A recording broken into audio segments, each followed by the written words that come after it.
Ladies and gentlemen, I am delighted to have you back on Midnight Stories. So take a moment to unwind, sit back, and immerse yourself in the captivating tale that awaits. However, before we begin, I kindly ask for your support by giving us a like. Growing up in the small town of Iron River in Michigan's Upper Peninsula, I always loved the outdoors.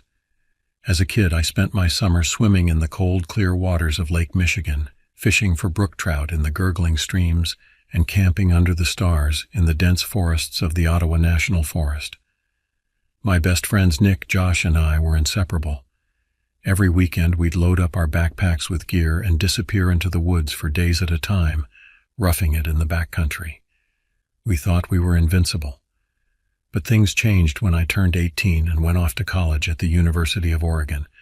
I studied forestry and spent my free time exploring the rugged, misty forests of the Pacific Northwest. The woods there felt ancient and primordial, huge, gnarled trees dripping with moss, the distant cry of a raven echoing through the fog. It was both beautiful and unsettling. When I graduated, saddled with student loan debt and unable to find a decent-paying job, I convinced Nick and Josh to join me on an epic cross-country camping trip. One last hurrah before we had to grow up and face the real world. We'd hit the most remote wilderness areas in the country, starting in Oregon, then heading to the forests of Pennsylvania, Wisconsin, and finally ending in the Blue Ridge Mountains of North Carolina. What I couldn't know then was that we were about to come face to face with an ancient evil lurking in the shadows of the forest, something straight out of the darkest folklore, and that it would change us forever if we survived. We began our journey in mid-June, planning to spend a week trekking through each state's backcountry before moving on to the next destination. First up, the dense, rain-drenched temperate rainforests of Oregon's coastal range. "Damn, it's like something out of Jurassic Park," Josh said in awe, as we hiked deeper into the old-growth forest of Siuslaw National Forest. Massive Douglas firs and Sitka spruces towered over us, their branches arching together hundreds of feet above our heads to form a thick green canopy. Prehistoric-looking ferns and skunk cabbage sprouted from the spongy, decomposing undergrowth. As the light faded and evening set in, we made camp in a mossy clearing alongside a fast-moving stream. The temperature dropped quickly in the damp air. While Nick and Josh sat around the campfire drinking whiskey, I wandered off into the darkening woods to gather more firewood. Bending to pick up a fallen branch, I suddenly froze. Shattering the stillness came a long, moaning cry that sent chills racing down my spine. It sounded almost human, but not quite. The wail rose in pitch before tapering off with a strangled gurgle. Then silence. Heart-pounding, I grabbed the wood and hurried back to the safety of the fire. "Did you guys hear that?" I asked uneasily. "Hear what?" Nick said. "An elk bugling, maybe? There's a herd around here." An elk. Right, that had to be it. As unsettling as the cry had been, I forced myself to shrug it off. We were in the middle of nowhere, after all. Of course we'd hear strange animal calls. But deep down, I couldn't shake the feeling that it had been something else. Something watching us from out there in the darkness, and that this was only the beginning. The next morning dawned cool and misty. Dew clung to our tents and soaked through our boots as we broke camp. I hadn't slept much, my mind replaying that eerie wail over and over. But in the light of day, it seemed far less menacing. Just a wild animal, I told myself firmly. We hiked deeper into the forest, following faint game trails that snaked between the massive, furrowed tree trunks. By late afternoon, we reached our goal, a remote alpine lake, its surface like polished glass reflecting the snow-capped peaks towering above. "Damn, we've got the whole place to ourselves," Josh crowed excitedly, dumping his pack on the pebbly shore. "Who wants to go for a swim?" "I'm in," Nick said, already yanking off his shirt. Normally I'd have been the first one diving in, but a strange foreboding prickled the back of my neck as I gazed out across the mirrored surface of the water. "I think I'm going to take a pass," I said. "Didn't sleep great last night. Gonna rest up." "Suit yourself," Nick shrugged, wading in. The water barely rippled around his thighs. While they swam, I got a fire going and unpacked our food. The sun inched toward the jagged peaks, painting the sky in brilliant streaks of orange and pink. "Guys, chow time," I eventually called. No response. I walked over to the shore, scanning the lake. Nothing but flat, glassy water stretching out before me. The hairs on my arms stood up. "Nick, Josh, quit messing around." My voice sounded high and thin in the waiting stillness. Silence. Then somewhere out in the middle of the lake, a disturbance in the water. Ripples radiating out, and suddenly Josh's head breaking the surface, mouth stretched wide in a scream. "Help! Nick! Oh, God! It's got Nick!" I charged into the shallows, the icy water stealing my breath. Josh flailed and splashed, eyes rolling wildly. Then in a surge of water he vanished. The surface smoothed, tranquil once more. Alone on the shore, I stood frozen with horror and disbelief. Something had taken them, something in the dark water, pulling them down, down, down. How I made it back to civilization on my own, I'll never know.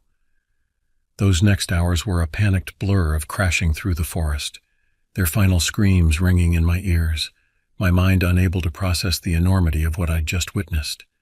I must have looked like a madman when I finally stumbled into a ranger station, raving about some unseen force snatching my friends from the remote mountain lake. I saw the looks the rangers exchanged as they listened to my disjointed story.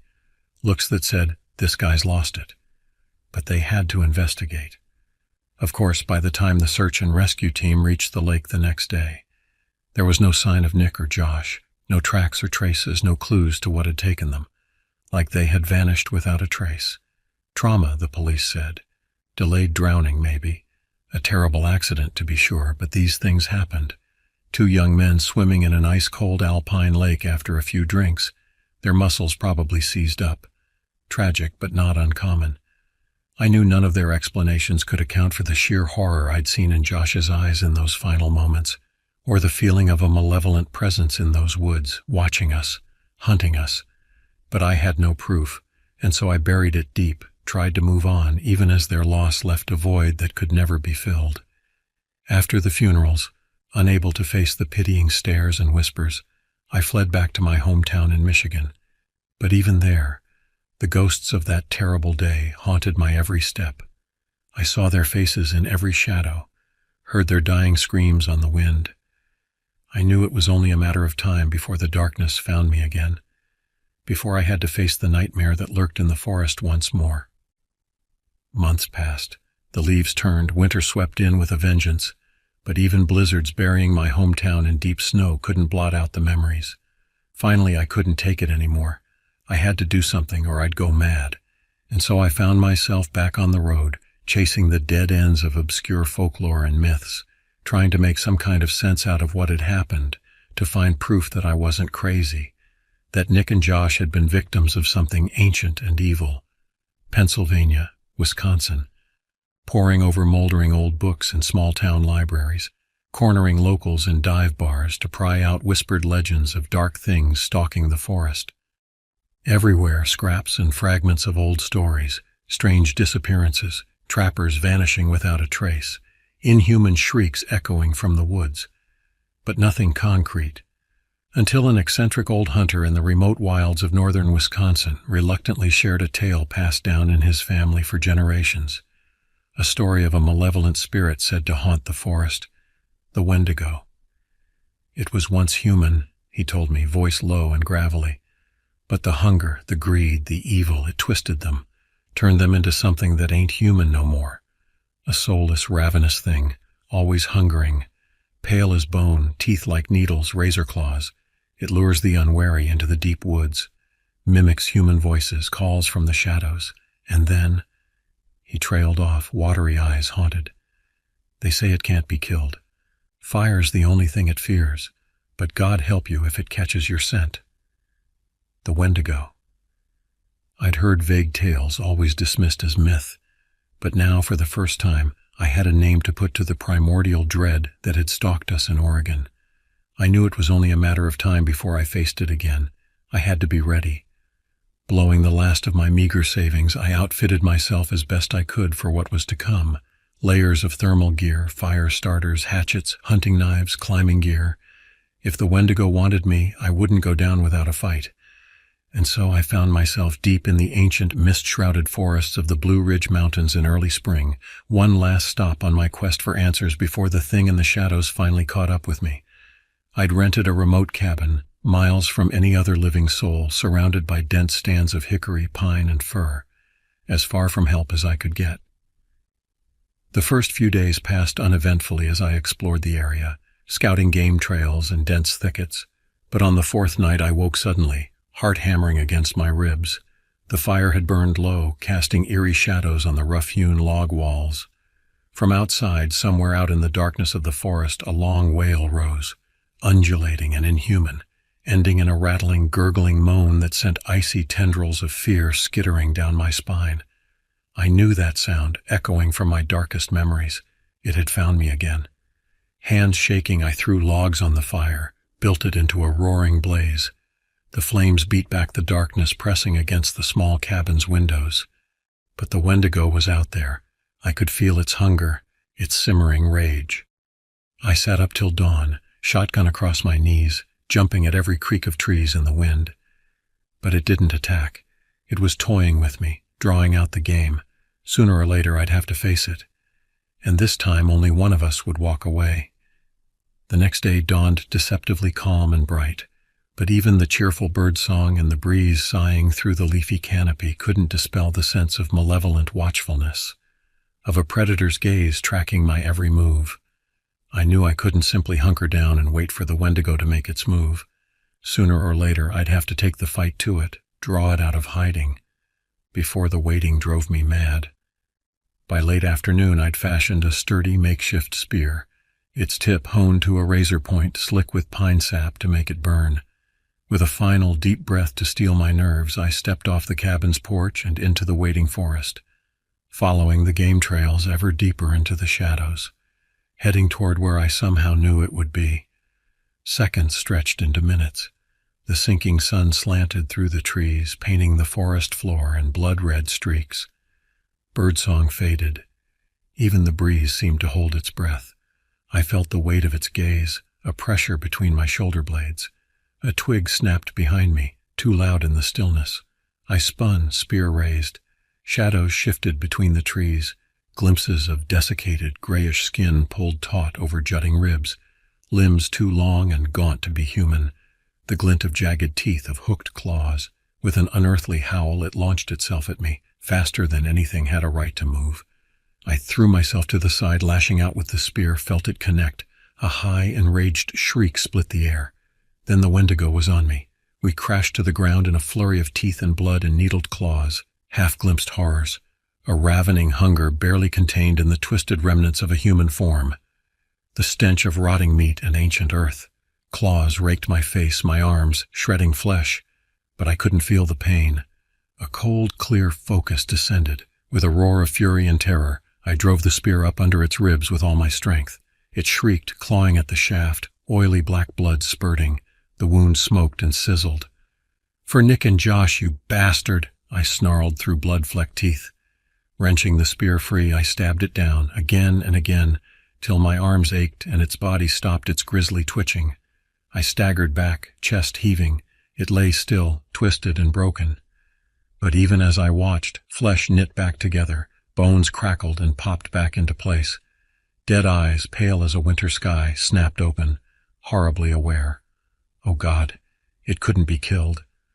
Lurching to my feet, I limped back toward the cabin as fast as my battered body would take me. The crackle of undergrowth behind me, the pant of eager breath, told me it was already hunting once more. I barely made it back to the cabin before my legs gave out. Blood ran into my eyes, soaked my shredded clothes. Somehow I dragged myself inside, barred the door. The creature slammed against it a moment later, howling in fury, a force of pure, distilled malevolence and insatiable hunger. But the thick log walls held, for now. With shaking hands I built up the fire, feeding it broken bits of furniture till it roared and crackled. The old hunter had said it feared only flame. All I could do was pray he'd been right. The thing shrieked and gibbered outside, circling the cabin, seeking a way in as the night deepened. I clutched my spear, knuckles white, struggling not to give in to the insanity of terror threatening to devour me. At some dark hour of the night, an awful silence fell. For a long time I heard nothing. Then, drifting from the distance, the high, desperately welcome wail of sirens. Blue and red lights strobed between the trees as vehicles pulled up outside, shouts pounding at the door. "Hello, anyone here? This is the Forest Service."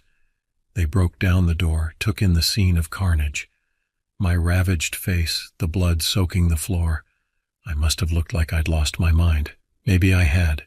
I tried to explain what I'd seen as the EMTs treated my wounds, begged them to keep the fire burning, to be on guard, that it was still out there, that it would never stop coming. I saw the all too familiar looks on their faces, the slow head shakes. "Trauma," they said, "blood loss and shock. You're safe now." I didn't have the strength to argue. I let them lead me away, pour me into an ambulance. But as we bumped down the rough forest road, I peered out the back windows, back at the dark tree line. For just a moment I glimpsed a pale figure darting between the trunks, fleshless and gaunt, little more than skin stretched over jutting ribs and long bones, needle teeth bared in a hellish grin. It raised one emaciated arm, waved as if in mocking salute. Then it vanished back into the darkness of the forest, waiting, always waiting. Sooner or later, I knew, it would find me again, no matter how far I ran. And then the last chapter of this story would finally be written, in blood and madness and the dying light of the fire.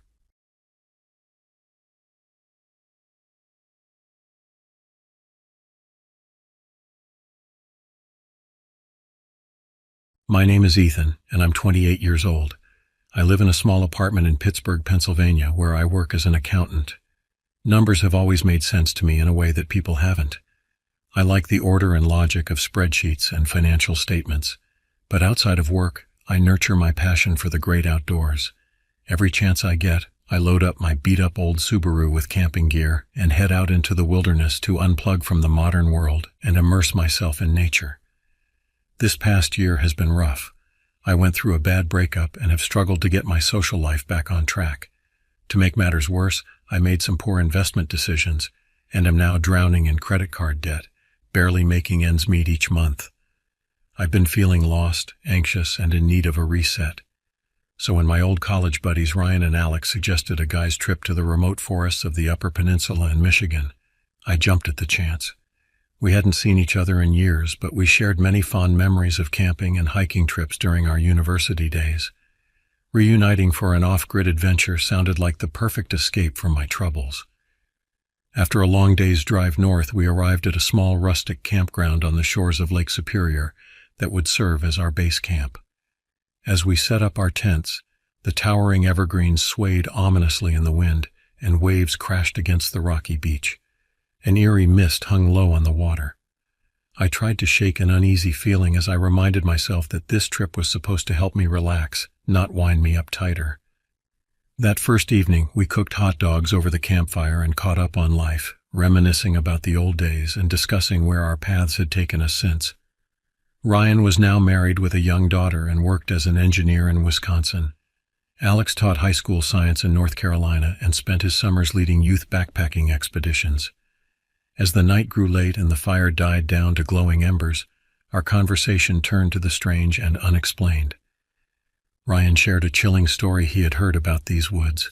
Apparently, the Ottawa people who originally inhabited this land told of strange creatures that roamed the forest, shadowy humanoid figures with eyes that glowed in the darkness.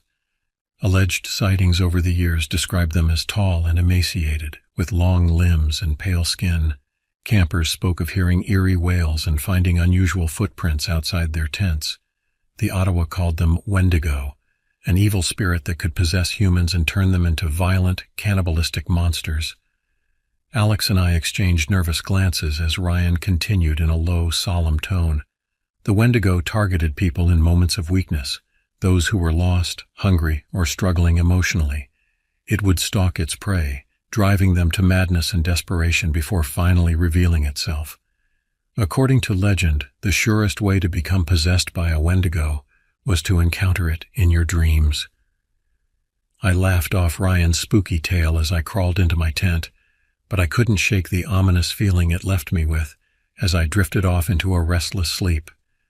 Little did I know that his story was a dark harbinger of the horrors to come. I awoke with a start, my heart pounding, unsure where I was for a moment.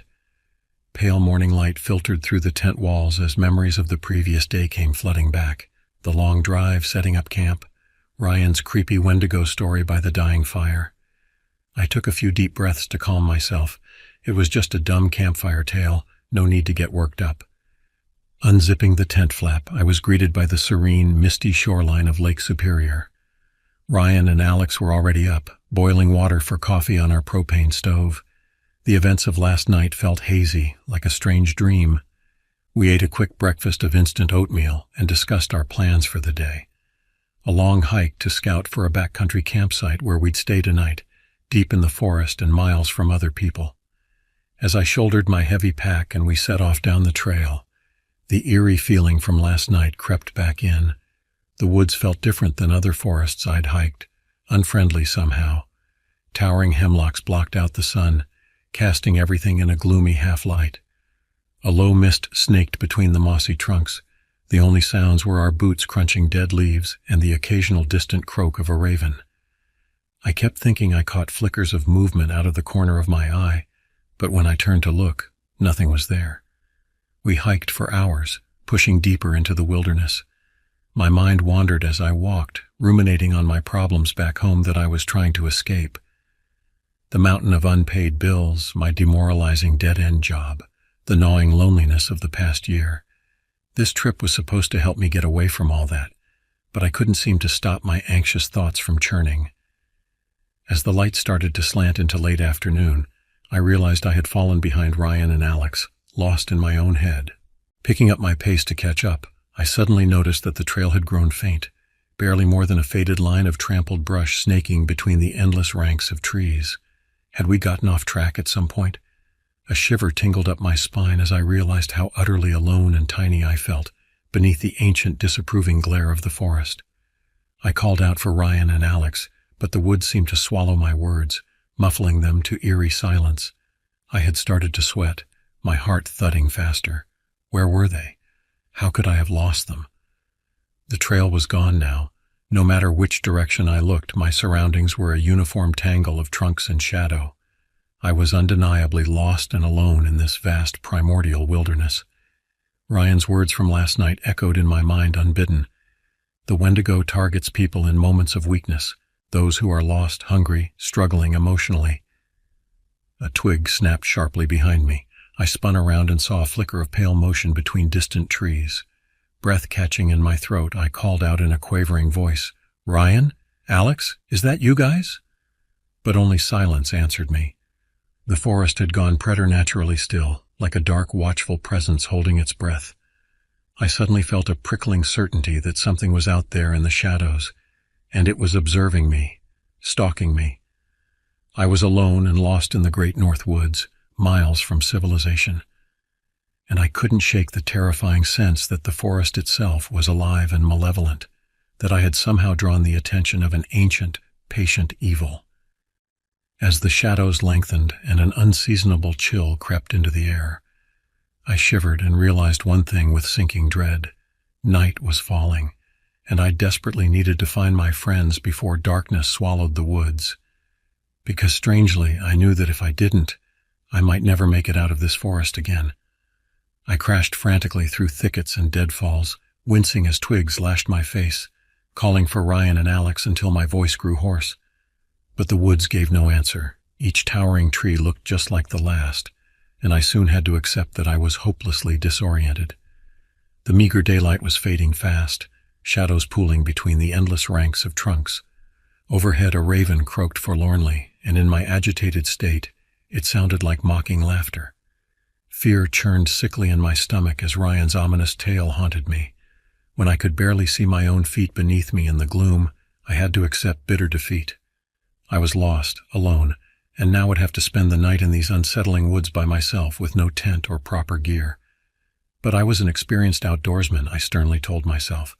I could get through this. All I needed was a campfire for warmth and protection. And tomorrow, at first light, I'd regain my bearings and reunite with the others. Everything would look better in the clear light of day. Scouring the forest floor, I gathered an armload of deadfall and cleared a small space between the looming evergreens. My lighter was buried deep in my pack, but I eventually fished it out with trembling hands, praying that it would ignite the damp tinder. After a tense minute of coaxing, a weak flame finally bloomed. I carefully nurtured it until I had a modest blaze casting a pool of flickering orange light. The fire's warmth was a small comfort against the eerie night chill settling over the forest. I hunkered close to the wavering flames, feeding it larger sticks, trying to bolster both the fire and my own flagging courage. Overhead, stars glinted coldly in the narrow gaps between the tree crowns. Aside from the crackle of my modest blaze, the woods had fallen preternaturally silent, without even the hum of insects or rustle of night creatures. It was as if the forest was collectively holding its breath in some grim anticipation. Despite my efforts to stay awake and alert, exhaustion from the day's hike and stress wore me down. My thoughts drifted to Megan and our painful breakup, the credit card statements that kept me up at night, the creeping sense that I was wasting my life in a meaningless job. Maybe that's why I'd agreed so eagerly to this trip, a desperate bid to outrun my demons for a little while.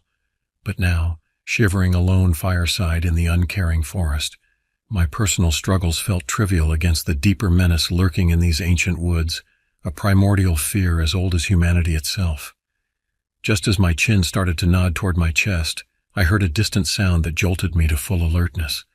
A long, wavering cry somewhere between a moan and a howl that sent ice water trickling down my spine. It sounded vaguely human, but not quite. The wail rose in pitch before tapering into haunting silence. The night seemed to darken and press closer around me as my pulse hammered in my throat. Moments later, a second cry reverberated dimly through the trees, further off but no less chilling. Definitely not a coyote or owl. I huddled closer to the fire, now a pitifully small circle of light in the engulfing blackness. My imagination raced, trying to place the unsettling sounds. Could the Wendigo legend actually have some truth to it? Were those the hunting calls of those spindly, pale creatures Ryan had described? Did I actually glimpse one earlier stalking me through the trees? I squeezed my eyes shut, trying to slow my ragged breathing. When I opened them, I noticed that the fire had burned low, more crimson embers now than reassuring flame. But before I could feed it more fuel, I glimpsed a pale flicker of motion just at the edge of the weak firelight. My blood turned to ice as a gaunt figure stepped soundlessly out from behind a tree, taller than a man, with skeletal limbs, ghostly skin, and eyes that glinted with feral hunger. I bit back a scream, scrabbling backwards. The creature took another silent step forward, the firelight dancing over its nightmarish frame. There was a hideous, alien intelligence in its sunken gaze, ancient and merciless. I felt the Wendigo's eyes bore into mine, glimpsed the ravenous madness lurking there, and felt my own sanity fray at the edges as I stared into that pale, gaunt face from humanity's darkest folklore. A single thought tolled like a funeral bell in my mind. Now I finally understood the true meaning of horror. I fled blindly into the night, heedless of direction, my pulse a roar of terror in my ears, bursting through thickets of brambles, clawing my way through snarls of deadwood, stumbling over gnarled roots that twisted like grasping fingers across the forest floor. The gurgling rush of a stream cut off my path, shocking me back to a semblance of rationality as I skidded to a stop, gasping, at its shadowed edge. Sobbing for air, my head swiveled wildly, searching for any sign of pursuit. The forest loomed around me, silent and watchful. My campfire was now just the barest crimson smudge flickering distantly between the towering ranks of hemlock trunks. All was still and shadowed, not a pale figure in sight. Could I have imagined that ghastly specter, a hallucination conjured by exhaustion, darkness, and Ryan's ominous fireside story? Logic argued that must be the case. But the image of those feral, ravenous eyes burned in my memory, too starkly lucid to be a mere figment. Deep in my bones, an animal instinct older than reason itself whispered the certain truth. Something was out there in the night, hunting me. Dragging my sleeve across my clammy face, I took stock of my surroundings and shuddered anew. I was now utterly disoriented, more lost than ever in this endless wilderness, and with no fire or proper gear for the night. Fighting down a fresh surge of panic, I focused grimly on the one thing I could control, putting more distance between myself and whatever lurked back there in the darkness. I crashed along parallel to the stream, hoping it would eventually lead me to a lake or river and some point of reference to navigate by. biting cold gnawed deep into my bones. Unseen brambles clawed at my face, the stinging pain almost welcome for how it distracted from the sickening churn of terror in my gut. As I fought through a knee-high tangle of devil's club, their spiny leaves biting through my jeans, I glimpsed a pallid flicker of motion paralleling me among the trees on the far side of the stream. I froze, straining my eyes in the darkness, unsure whether the silhouette was real or imagined, but undeniably, a malevolent presence, ancient and watchful, seemed to lurk just beyond my sight in the gloom-shrouded trunks, goading me onward, not ready to reveal itself fully just yet. Madness crept at the edges of my mind. I could feel it prowling in the shadows of my own psyche like the gaunt creature stalking me through the forest. We're all just one bad night away from insanity, I thought wildly, a single glimpse behind the veil of a dark and uncaring universe. Shaking my head violently, I redoubled my pace, forcing thoughts of home and needing to see my family again to eclipse the corrosive despair. I pictured my dingy apartment back in Pittsburgh, ugly wallpaper and leaky faucets suddenly nostalgically inviting. Even my sterile office cubicle seemed like a bastion of sanity and safety, numbers marching neatly in orderly rows and columns. Just then I stumbled into a small moonlit clearing and my heart lurched in my chest. A weathered cabin huddled at the clearing's center, boards canted and roof sagging from winters of heavy snow, a rickety porch draped in shadow. Part of me recoiled from the eerie scene, but the desperate need for shelter and walls and something of human origin won out. I hesitantly approached the door, my knock swallowed by the sepulchral night. "Hello?" I called, hating the tremor in my voice. "Is anyone home? I could really use some help."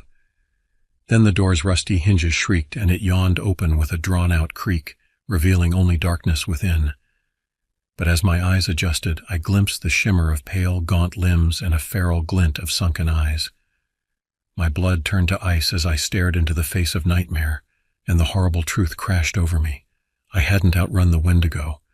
I had stumbled right into its lair.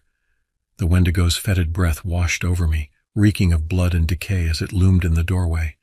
Up close it was even more horrific, emaciated yet muscular, elongated limbs tapering to wicked black talons, a nightmare fusion of famine and unnatural strength. This close I glimpsed the tatters of clothing and realized with fresh horror that this creature had once been human, before it transformed into the gaunt monstrosity before me. I turned and sprinted madly into the night, the Wendigo's hissing snarl dogging my heels. I crashed blindly through brambles that bit into my flesh, slicing my face and hands as I ran in mindless terror. The creature bounded after me, effortless and silent as a wolf, the forest's shadows parting like water before it. We danced a morbid waltz through the moonlit trees, hunter and prey, the Wendigo almost lazily matching my frantic pace but always lurking at the edges of my sight. It was playing with me, I realized with renewed horror, savoring my unconstrained terror and desperation. My legs burned and my lungs sobbed for air, but I ran on, primal survival instinct eclipsing all reason. I didn't dare look back, terrified of what I might see gaining ground behind me. Crashing through the underbrush, I focused only on putting one foot in front of the other, on drawing one more ragged breath. But I knew I couldn't outrun the creature forever. Already my pace was flagging, my body pushed past its limits. In desperation I veered toward where the trees thinned out, praying it meant I was nearing the lakeshore or a road, some avenue of escape. Bursting from the tree line, my heart plummeted as I skidded to a halt at the crumbling edge of a sheer cliff, waves crashing on jagged rocks far below. Spinning around, I searched for another route, but the Wendigo was suddenly there, slipping silently from the shadows to block my path. In the moonlight, I could see its pale, gaunt frame more clearly, all sinew and emaciated limbs. Intelligent yet inhuman eyes glittered in its skull-like face as it stalked slowly closer, relishing my obvious terror and despair. I was cornered with nowhere left to run, but as it stretched one clawed hand toward me, a sudden beam of light sliced through the darkness, pinning the creature in its glare. Squinting against the brightness, I made out two human silhouettes advancing through the trees, flashlight beams sweeping before them. "Ethan!" The achingly welcome voice was Ryan's, edged with worry. "Are you out here? Answer us." Hardly daring to breathe, I risked a glance at the Wendigo, and felt a shock. The creature had vanished as if it were never there. Blinking against the residual dazzle of the flashlights, I scanned the tree line, but no trace remained of the nightmarish entity. It was as if the light itself had banished the creature back to whatever dark realm had spawned it. "I'm here," I called, my voice cracking with relief. "Oh, thank God you found me!" Ryan and Alex crashed out of the trees, their faces mirrors of deep concern and barely repressed fear. "Dude, we've been searching for hours." Ryan pulled me into a rough embrace as Alex anxiously checked me over for injuries. "What happened to you? We thought we heard screams and, I don't know, other weird sounds out in the woods." I opened my mouth, the full story of my monstrous ordeal rising to my lips, but I hesitated. Already the night's events had taken on a hazy, feverish quality in my mind, as if I had just awoken from a vivid nightmare. Had it really happened at all? Or had the forest's eerie atmosphere and the fireside Wendigo tale simply ignited my overactive imagination? The guys were already on edge. Did I really want to ratchet their anxiety even higher by raving about a pale, demonic creature stalking me through the trees? A creature that had apparently vanished into thin air. I'm not sure, I finally said. I guess I got lost and panicked. I thought I saw... Well, it doesn't matter. I'm just glad you found me. Ryan and Alex exchanged a wordless look, clearly not fully convinced, but to my relief they didn't push for details. "Come on, let's get you back to camp," Alex said gently, taking my arm to guide me as if he expected me to collapse at any moment. "We'll hike back out to the road at first light and cut this trip short. I think we've all had enough of these woods." I simply nodded, suddenly too exhausted to speak. But as I let my friends lead me back through the trees, I couldn't resist one last look over my shoulder into the shadowed forest behind us. Were those two faintly glowing eyes I glimpsed peering from behind a tangle of trunks? Watching us depart with cold, ageless patience, secure in the knowledge that its forest would always be waiting? Or was it simply a trick of the moonlight and my own strained, overreactive mind? I shuddered and hurried on, eager to put this nightmarish wilderness behind me. But as the trees closed in around us once more, I couldn't shake one last chilling thought. If the Wendigo was real and could truly possess those who encountered it, who was to say the creature hadn't already sunk its claws into my mind? That even now, a seed of insidious madness might be taking root in my psyche, waiting to sprout and grow in the months ahead? What if the true horror was only just beginning? The morning sun slanted through the grimy windows of my cramped studio apartment, catching motes of dust swirling lazily in the wan light. I sat hunched at my tiny kitchen table, staring blearily into a mug of coffee that had long since gone cold. The blare of morning traffic drifted up from the street below, the city going about its business, blissfully unaware of the shadows that lurked in the forgotten corners of the world. It had been 2 months since that nightmarish night in the northern woods, 2 months of jumping at shadows, of lying awake in the dark listening for the scrape of claws at my door. The first few weeks back had been the hardest. I'd thrown myself into work, trying to lose myself in the comforting banality of spreadsheets and financial reports, but every time I closed my eyes I saw that pale, gaunt face looming out of the darkness, felt the Wendigo's fetid breath on the back of my neck. I knew Ryan and Alex were worried about me. Our friendship had been strained since the trip. We'd all dealt with the aftermath in our own ways. Alex had channeled his lingering unease into his teaching, becoming a favorite among his students for his intense, immersive lessons. Ryan had thrown himself into his family, taking his daughter on long hikes in the safe, tame woods near their suburban home, and I had simply withdrawn, pulling away from calls and texts, isolating myself in my fortress of solitude. But slowly, gradually, I was putting the pieces of myself back together. Oddly, it was the little moments of connection that helped the most. A brief chat with the barista at my local coffee shop, a shared smile with a stranger on the subway. Each one felt like a tiny victory, a defiant stand against the darkness. Because in the end, that was the Wendigo's true power, I'd come to realize. Not the rending of flesh or gnashing of teeth, but the rending of our humanity. The insidious whisper that we are alone in the dark, that the world is a cold and uncaring place. But it was a lie. There was still light in the world, still warmth and human connection, if you knew where to look. I sipped my cold coffee, grimacing slightly at the bitter taste. Then I opened my laptop, jaw set with quiet determination. The Wendigo may have sunk its claws into my mind, but I wasn't going to let it win. I would claw my way back to the light, one day at a time, starting with settling at least one lingering demon, the looming specter of my finances. I pulled up my online banking portal, steeling myself, and blinked in shock. The balance was far healthier than it had any right to be. Scanning recent transactions, I spotted a deposit from Ryan, then another from Alex, enough to keep me afloat while I got back on my feet. Tears pricked the corners of my eyes as I stared at the screen. Even after everything, my friends still had my back. They'd tethered a lifeline to guide me out of the darkness. In that moment, I felt a weight lift from my shoulders. I knew I still had a long road ahead of me, that there would still be nights where I awoke in a cold sweat, heart pounding. But I also knew I had the strength to walk that road, and more importantly, that I wouldn't be walking it alone. The Wendigo had tried its best to unravel the bonds between us, to fray the fabric of our humanity. But it had failed. In the end, it was our connections to each other that would see us through the darkness. The ancient evil in the forest was strong, but it was no match for the light we carried within us. I stood up, mug in hand, and walked to the window, looking out over the bustling city. Somewhere out there, a Wendigo lurked in the shadows, waiting for its next victim. But it would not be me.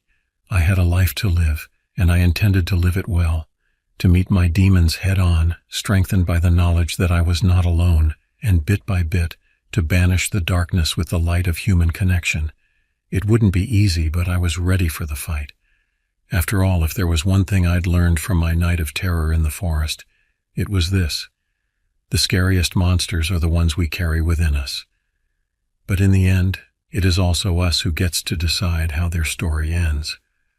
I smiled and took a sip of coffee, the morning sun warming my face. Then I turned and walked out my front door, ready to face the day ahead.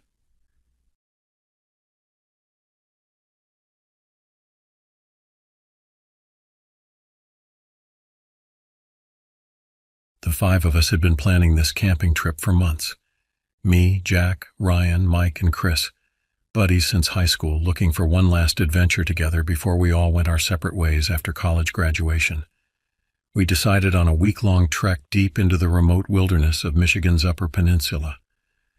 I had grown up in a small town in Michigan's Lower Peninsula, spending countless hours exploring the local woods as a kid. I loved being immersed in nature, getting away from the noise and distractions of modern life. When my friends suggested this ambitious trip, pushing ourselves to the limit in some of the country's most rugged backcountry, I eagerly agreed. Little did I know that we were about to get far more adventure than we bargained for, that the local legends I had heard whispers about growing up, dark tales of strange creatures and sinister forces lurking in the ancient forests, were more than just stories. That in just a few days my entire understanding of the world, of what's real and what's possible, would be shattered beyond repair. But in that moment, as we gathered our gear and supplies, spirits high with anticipation, all I could think about was spending quality time with some of my oldest friends before our lives inevitably diverged. We had been through so much together, heartbreaks and triumphs, laughter and tears. This trip felt like a fitting capstone to this chapter of our lives. If only I had known it might be the last time I would see some of them alive, that the bonds of our friendship were about to be tested in the most horrific way imaginable. But ignorance was bliss as we set off, making the long drive north to the trailhead where we would begin our journey into the unknown. Along the way, we made a few stops to pick up some last-minute supplies, extra batteries for our flashlights, some energy bars, and trail mix for snacking. As we traveled further from civilization and the towns got smaller and further apart, a sense of unease started to creep into my gut. I shrugged it off as just nerves or anticipation. We reached the access road by late afternoon. It was little more than a gravel path, overgrown with weeds, that stretched off into the rapidly darkening forest. According to the map, it was still several miles to the trailhead where we planned to camp for the night before starting our hike the next morning. As Chris maneuvered his SUV over the bumps and ruts, branches scraping disconcertingly against the windows. We started joking to break the tension, trading ghost stories and urban legends from our respective hometowns, and speculating what we might encounter out here in the middle of nowhere. "I heard there are packs of wolves in some of these woods," Mike said. "Like bigger than normal wolves, more aggressive too." "Nah, I bet it's Bigfoot," Jack replied with a grin. "Maybe we'll catch a blurry glimpse of him and finally prove he exists." I forced a chuckle, but inside my sense of foreboding only grew stronger. The stories from my youth were coming back to me now with startling clarity. Tales of people venturing into the woods and never returning, of strange sounds in the night and sightings of unnatural creatures. At the time I had dismissed them as silly superstitions. Now I wasn't so sure. We reached the empty trailhead parking lot just as the last traces of daylight were fading. Hurriedly we unloaded our gear, set up our tents, and built a small fire. The night settled over us, a cloak of impenetrable darkness pierced only by the dancing flames and the beams of our flashlights. Strange animal calls echoed from the void around us. Huddled around the campfire, we cooked some hot dogs on sticks, cracked open some beers, and tried to recapture our earlier excitement.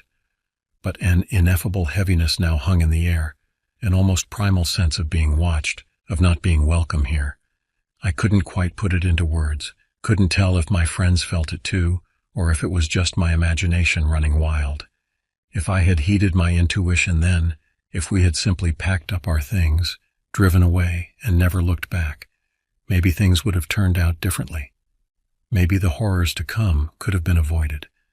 But in that moment, slightly buzzed and not wanting to wimp out in front of my buddies, I pushed my unease down deep inside me and tried to focus on the good times ahead. As we zipped ourselves into our tents that night, the first ominous howl pierced the air. High and quavering, it sounded close, too close. Mike made a joke about it probably being a coyote, but I thought I detected a note of tension in his voice that matched my own. The howl came again, even closer, followed by another and another. Soon the night was alive with the eerie chorus. None of us slept very well that night, and that was only the beginning. The next morning dawned gray and drizzly as we emerged from our tents, low clouds sheathing the tops of the towering pines around us. The events of the previous night almost felt like a dream. Surely those unearthly sounds were just coyotes or wolves, right? Nothing to be alarmed about out here in the untamed wilderness. At least that's what we tried to convince ourselves as we scarfed down some instant oatmeal and broke camp. But as we shouldered our heavy backpacks and set off down the muddy trail, I couldn't shake my lingering unease. The forest felt different in the gloomy daylight, almost malevolent, like we were trespassing in a place we didn't belong. The rough path overgrown with roots and vegetation led steadily uphill, deeper and deeper into woods. "Hey, did you see that?" Ryan suddenly asked after about an hour of hiking, pointing off into the dense tangle of underbrush to our right. We all stopped and followed his gaze, but none of us spotted anything out of the ordinary. "See what?" Jack asked.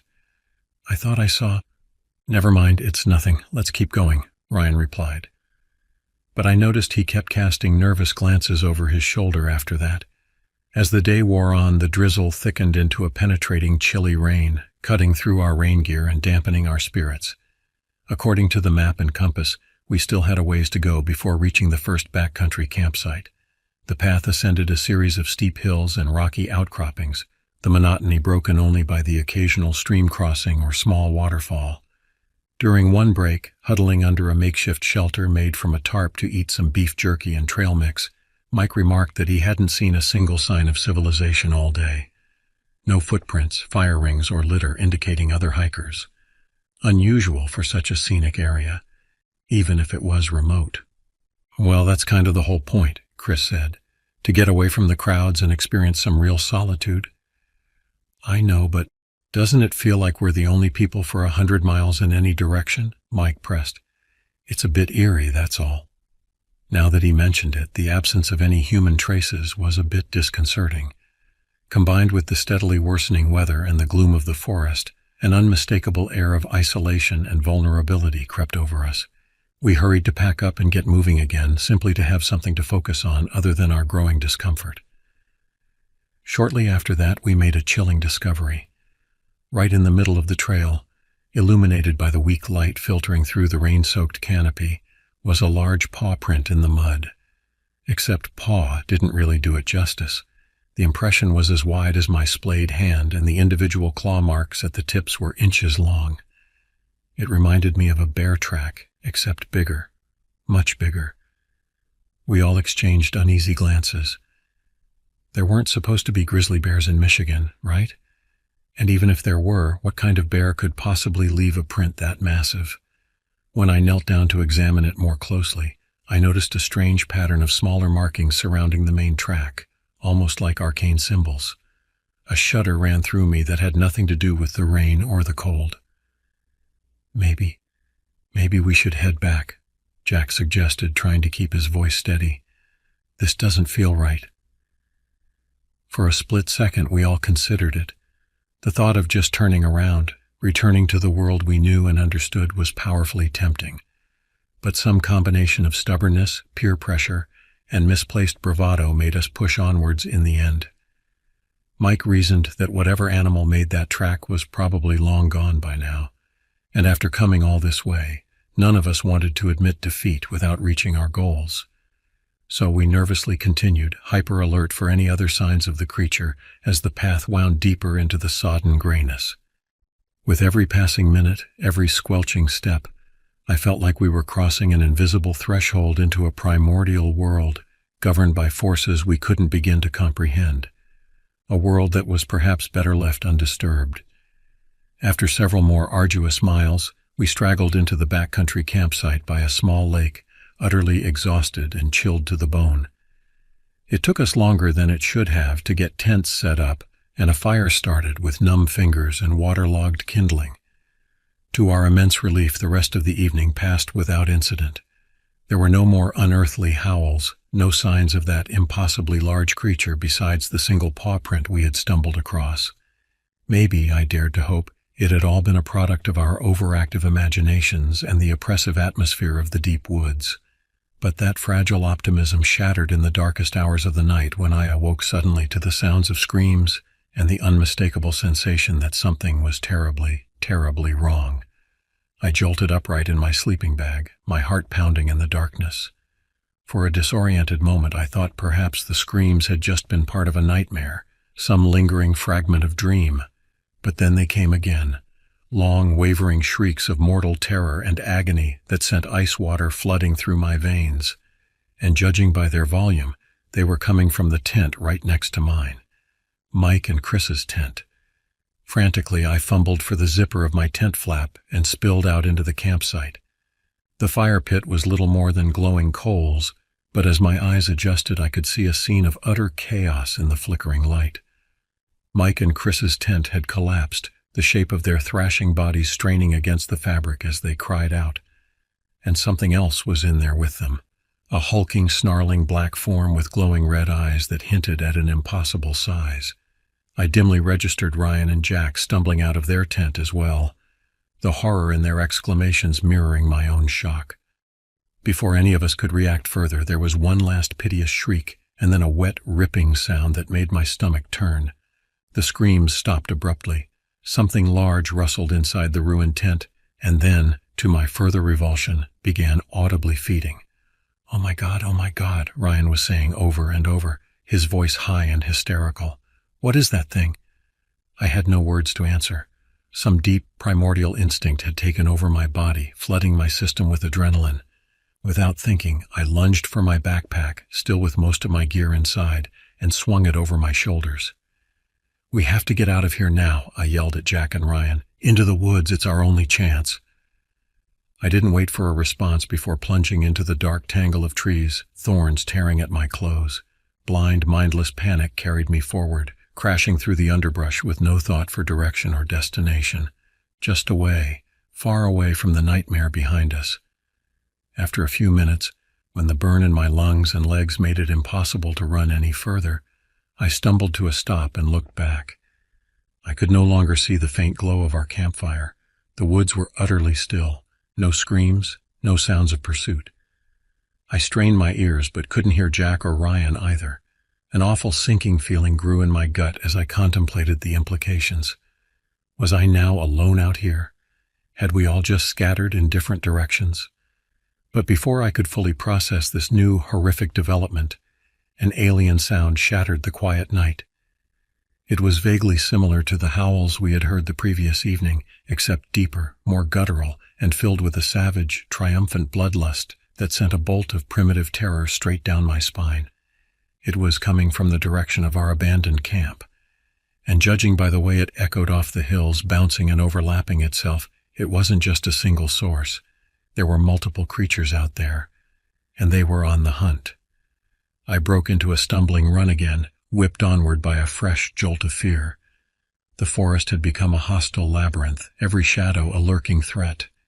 Tree branches snatched at me like claws, and I had to bite back a scream every time I brushed against something in the dark. But far worse than the physical obstacles were the noises that began to grow behind me, getting steadily louder. Rustling and snapping of vegetation, excited snarls and whines like a pack of predators zeroing in on frightened prey. I didn't dare look back, terrified of what I might see gaining on me, but I could feel the prickle on the back of my neck that meant something was watching me, stalking me. Whatever these creatures were, wolves or bears or something infinitely more sinister, they clearly knew this terrain far better than I did, and they could smell my fear, using it to track me through the pitch black. I felt like a mouse in a brutal game of cat and mouse, hopelessly outmatched and out of my depth. My foot caught a root, and I went sprawling, my backpack flying, the breath knocked out of my lungs. I frantically rolled over, expecting fangs to sink into my flesh at any moment, but instead saw 2 pinpricks of light approaching in the distance, bobbing and weaving between the trees. Flashlights? Jack? Ryan? I called out desperately. Is that you? A wave of relief crashed through me as I recognized my friends' panting voices calling back. Apparently, we had all instinctively run in the same direction. I staggered upright and hurried toward them on badly shaking legs. But our reunion was tainted by shared grief and ongoing terror. In broken half-sentences, they filled me in on what little more they had seen. The hulking thing that had butchered Mike and Chris was like no animal any of us had ever witnessed. When it bounded out of the wrecked tent and loped off into the forest, Ryan had gotten a glimpse of its full body in the firelight and said it almost seemed to be walking upright at times, like some twisted werewolf from a horror movie. And now several of the beasts were undoubtedly still out here, tracking us. We had no weapons, no shelter, no idea where we were in relation to the trail or the road. I cursed myself for ever agreeing to this trip, for ignoring the dread that had nagged me from the start. Our hubris and complacency had led us straight into a deadly trap with no obvious way out. But we couldn't just give up. Mike and Chris deserved better than that, and I sure as hell wasn't about to lay down and die in this godforsaken forest without a fight. I still had my backpack with a bit of gear, and Jack and Ryan had managed to grab theirs as well. We would have to rely on our wits and diminishing adrenaline to survive the night. And so, with the baying of the creatures still echoing far too close for comfort, we fled deeper into the shadowed woods, not knowing what further horrors lay ahead of us. The only thing we knew for certain, we were now playing by an older, wilder set of rules, and the odds were decidedly not in our favor. I'd like to say that things got better after that initial horrific attack, that we managed to find a moment to catch our breaths and get our bearings. But the truth is, we remained in a state of constant mortal terror, a nightmare from which there seemed to be no waking. The forest itself seemed to turn against us, determined to thwart our escape at every turn. We quickly became hopelessly disoriented, unsure which direction the road lay. The clouds obscured any stars that could aid in navigation, and our compass seemed to spin aimlessly, giving no clear bearing. It was as if some unseen force was deliberately clouding our minds, herding us inexorably deeper into the wilderness. Several times we blundered into marshy, sucking bogs that threatened to drag us down into their rank depths.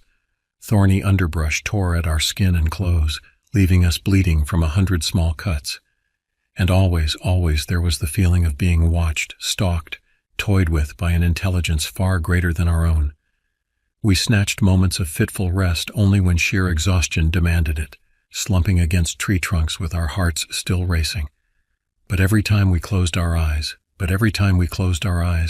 gruesome images assaulted us. Visions of Mike and Chris's final moments, the ravenous creature that had torn them apart.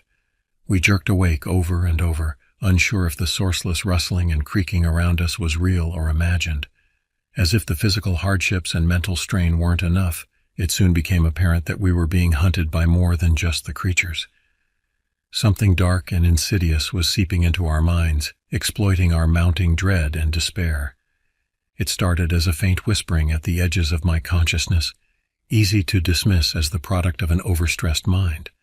But as the night wore on, the voice grew louder, taking on a pervasive quality that I couldn't shut out no matter how hard I tried. "You're going to die out here," it hissed venomously, "just like your friends. One by one the beasts will rip you to shreds and feast on your flesh. It's inevitable." I clapped my hands over my ears, but it made no difference. The whispering seemed to emanate from inside my own skull. Judging by my friends' haunted expressions, they were experiencing the same disturbing phenomenon. "There is no escape," the voice continued relentlessly. "You are miles from any hope of rescue. No one will ever find your bodies. Give in to the fear. Let it consume you." With an effort of will, I wrenched my mind away from the insidious murmuring. I couldn't let it overwhelm me, sap what remained of my fragile resolve. But it was clear that whatever malign force lurked in this forest could not only hunt us physically, but mentally as well, preying on our deepest anxieties. Desperation and dwindling hope made time seem to slow to a torturous crawl.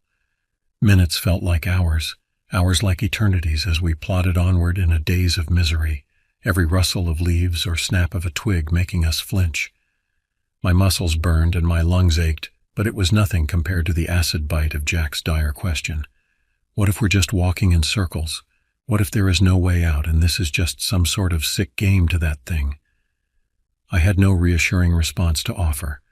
With each passing moment, the possibility that we had stumbled into not just a physical territory, but a spiritual domain not meant for humans felt more and more plausible.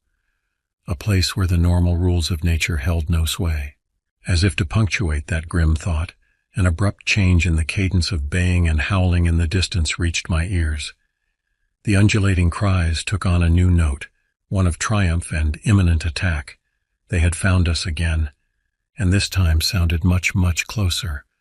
"Run," I croaked through a parched throat. "We have to move now." Galvanized by pure survival instinct, we crashed blindly through the underbrush, half falling down a brushy ravine in our haste.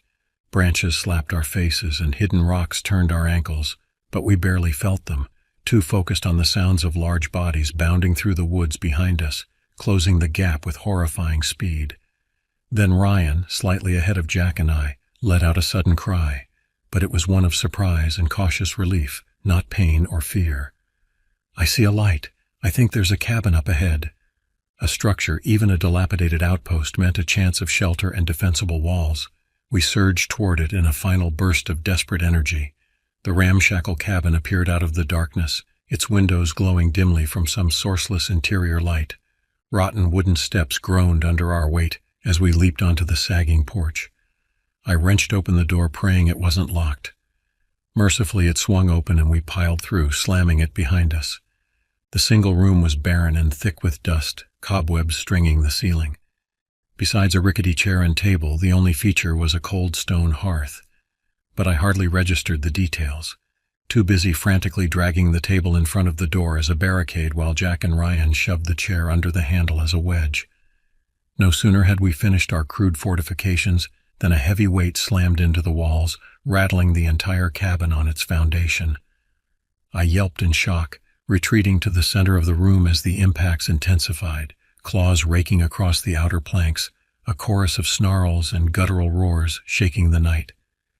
We had reached a temporary refuge, but for how long? The creatures had us surrounded and besieged, the door and fragile walls the only things holding them at bay. How sturdy was this building? Would it withstand a sustained assault by beasts of unnatural strength? And what dark surprises might lurk inside it? There was no time to ponder those dire questions. The creatures battered the cabin with relentless fury, dust motes dancing in the air with each shuddering impact. Paralyzed with primordial fear, we could only huddle together and pray that the long claws rending the wood couldn't find a way in. But the true threat, I would soon discover, came from the innocuous stone hearth. I had assumed it was long cold, unused for years. But as I stared in numb horror, faint lines began to appear in the soot caked on its surface. Lines that resolved into eldritch symbols pulsing with a glimmer of unwholesome purple light. Symbols that looked unnervingly similar to those we had seen around the massive paw print on the trail earlier. With dawning comprehension came the icy realization. The cabin wasn't a sanctuary. It was a sacrificial altar, and by entering it, we hadn't escaped the trap. We had sprung it. The hideous implication struck me like a hammer blow. This was no coincidence or stroke of bad luck that had led us to this decrepit cabin. Sinister intent had guided our every nightmarish step, driving us with ruthless calculation to this very room, this very moment. We weren't just being hunted, we were being harvested. But before the reality could sink in, before I could voice a warning to Jack and Ryan, new motion within the stone fireplace arrested my attention. The plumes of dust hanging in the air began to stir and swirl as if sifted by an unseen hand. Then, to my uncomprehending disbelief, the motes coalesced into a face. It hovered in midair, vaguely human in shape but gaunt and hollow-cheeked to the point of emaciation.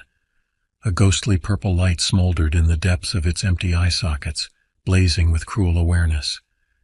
When it spoke, its voice was the papery whisper of long-dead leaves scudding across a moonlit crypt. At last, fresh blood and bones crossed my threshold, it sighed in obscene satisfaction. So many years I have waited, gathering strength in this between place, preparing for the glorious hunt. My tongue felt welded to the roof of my mouth. I could only gape in slack-jawed horror as the phantasmic visage literally drank in my terror, its form solidifying, gaining substance from my fear. What are you?" I finally managed to croak. The thing's lipless mouth curved into a vile approximation of a smile. "I am the spirit of this land, ancient and eternal. I am the primal fear that lurks in the hearts of all prey. I am the shadow cast by the moon, the mist that clings to the bogs, the wraith that stalks the night. And you, dear children, are my sacrificial lambs." Through the fog of my stupefaction, I dimly registered that the assault on the cabin walls had ceased. An awful intuition rose in my mind. The beasts had only been driving us here all along, into the lair of their master. "Why us?" Ryan's strangled whisper mirrored my own dazed incomprehension. "What do you want?"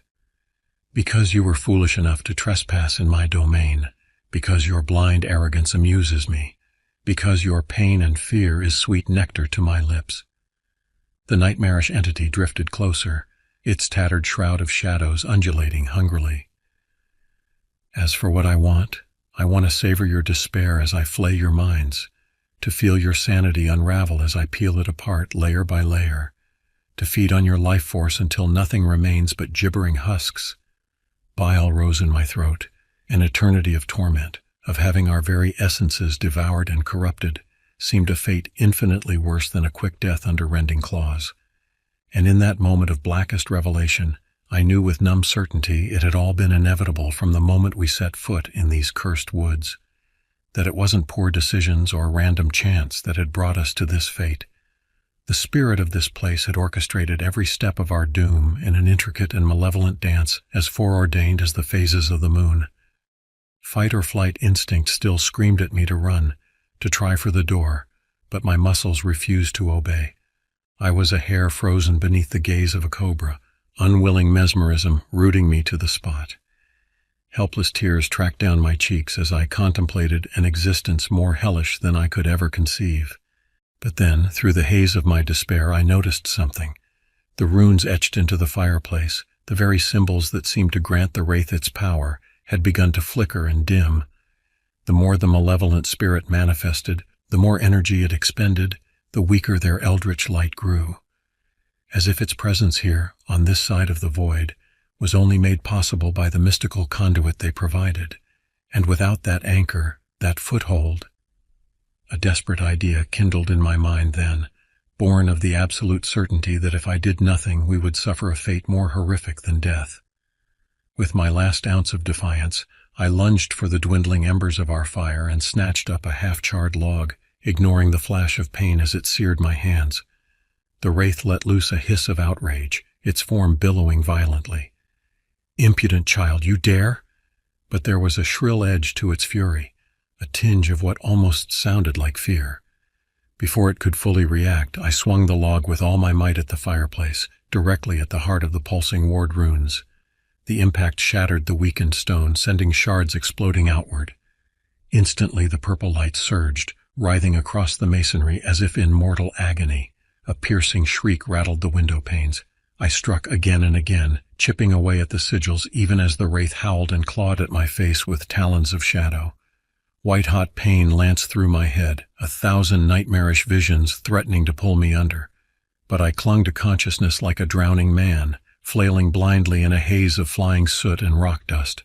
Then, with a final crunch, the last rune guttered out like a candle flame snuffed by an unseen breath. The wraith's cry rose to an ear-splitting crescendo, its form shredding apart at the edges as it wailed its thwarted malice. The unnatural wind whipping through the cabin reached gale force, slamming me backwards into the wall. Dimly, over the eldritch maelstrom, I heard Jack and Ryan shouting, calling my name. Then, as abruptly as it began, the chaos ceased. An unnatural silence descended, so deep and still that for a harrowing moment I thought I had gone deaf. But then I heard it. The slow, welcome creaks and groans of a normal forest at night. The oppressive atmosphere of dread and doom was simply gone, vanished along with the wraith and its sigil-spun prison. Shaking, drained but alive, I hauled myself painfully to my feet amid the ruins and embraced my ashen-faced friends. We had survived an unreality more terrifying than any sane mind could comprehend.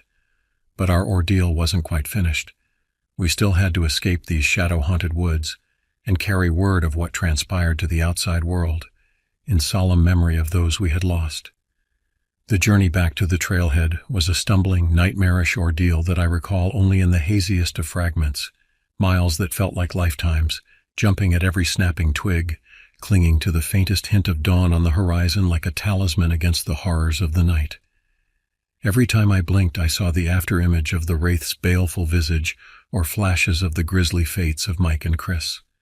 Somehow, eventually, we staggered back to Chris's waiting car, falling into an exhausted silence as we sped back toward the nearest vestige of civilization. The same unspoken question hung over us like a pall. How could we possibly find the words to convey the full depths of the nightmare we had endured and still preserve our tenuous hold on sanity? Who would believe us? In the end, I'm still not sure what I believe. If the whole experience was some shared delusion born of isolation and primal paranoia, or if we really had become pawns in a hunt as old as fear itself, orchestrated by a malign intelligence beyond the scope of the rationale. I only know that not a single night has passed since that I don't bolt awake in a cold sweat, the ragged screams of the dying echoing in my ears, desperate to assure myself that the glint of purple light in the darkness is just a trick of an overstrung mind. But when the wind rattles the panes and the branches scratch at the window like claws, and the moon rides high and baleful in a starless sky, doubt gnaws at me with an icy dread, because the one thing I know with crystalline certainty is that places like those we dared tread exist, primeval pockets of land that have never known the taming touch of human civilization, and in those shadowed silent reaches, things older than time itself hold sway, as patient and pitiless as the turning of the seasons. So I leave this account as a warning and a reminder. To any who find their hubris and curiosity drawing them to test themselves against the denizens of the wild, look elsewhere for your trials of courage. For there are some places man was never meant to walk, some mysteries that should remain buried beneath the dead leaves and loam, because in the deepest, darkest depths of the forest, the only rule is that of fang and claw, and if you stray from the light you may discover that you are not the hunter after all, but the prey. The days and weeks following our escape from the forest were a blur of police interviews, fruitless searches, and the agonizing task of breaking the news to Mike and Chris's devastated families. At first we tried to tell the truth, to describe the nightmarish entities that had hunted us and the arcane horrors that haunted that forest. But the skepticism and incredulity in the eyes of the authorities quickly made it clear that revealing the full extent of what we had witnessed would only damage our credibility and likely our perceived sanity. So, as much as it pained me, we amended our story. We claimed that Mike and Chris had been attacked by unusually large and vicious bears, their bodies dragged off into the woods. It was still a difficult narrative to swallow, given the lack of any remains, but far more plausible than the eldritch truth.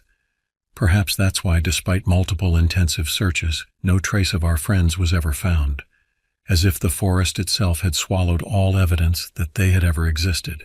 When the authorities called off the official rescue efforts after a week, I couldn't even summon much surprise.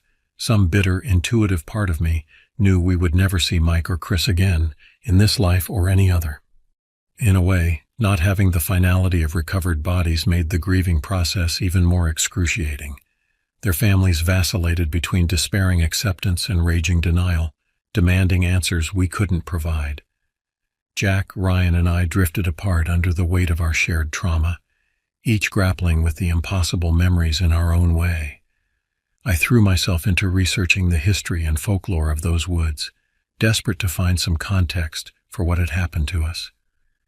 Late into the night, I pored over obscure texts and websites, learning far more than I ever wanted to know about the shadowy corners of the world where myth and reality intersect. I discovered that the area had been shunned by indigenous tribes for generations before European settlers ever arrived, that it was known in certain circles as a thin place, where the veil between our world and far darker realms was said to wear precariously thin, that ours were far from the first disappearances to plague that forest, a string of vanishings and grisly deaths stretching back decades, if not centuries.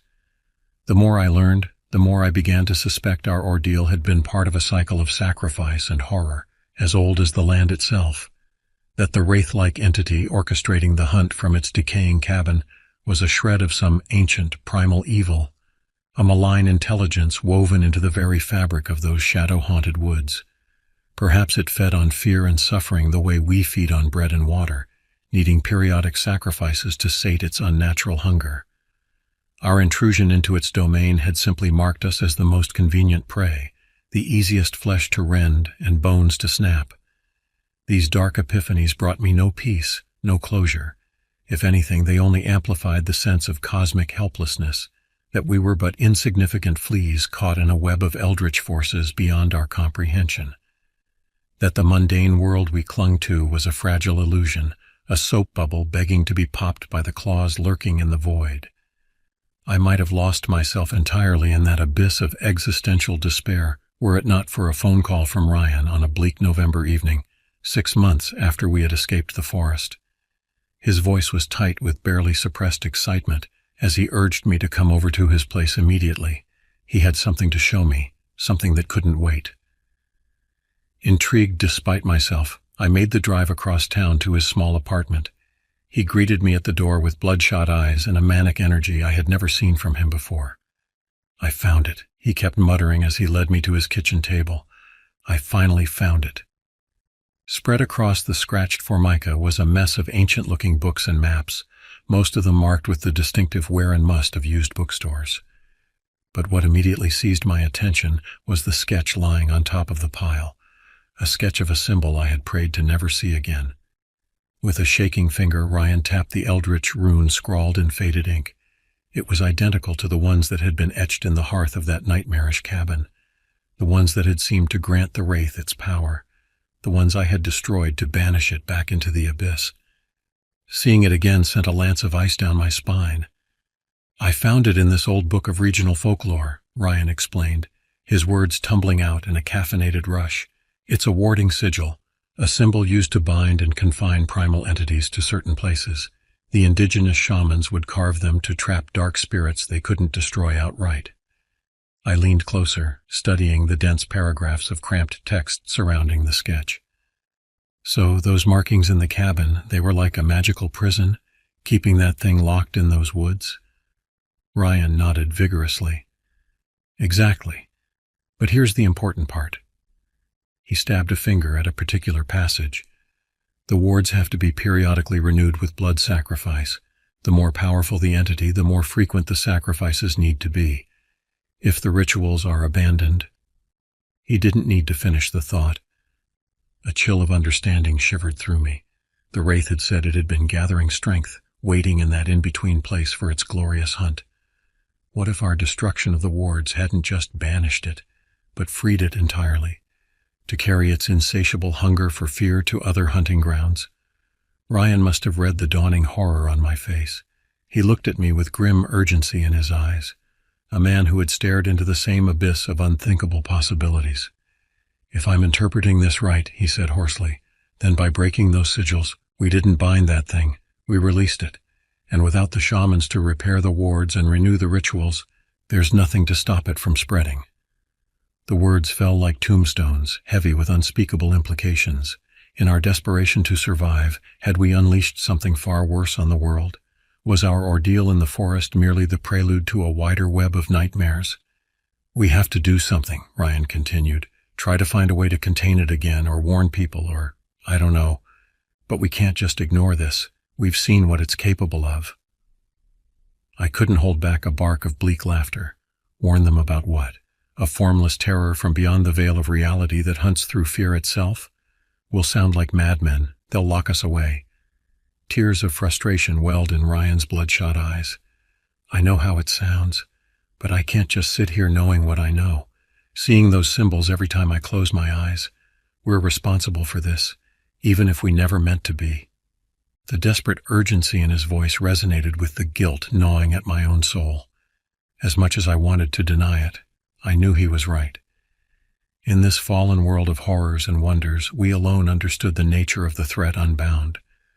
The burden fell on us to try to find a way to contain it before it could sink its ethereal claws into more innocent lives. "Okay," I said at last, a leaden resignation settling over me.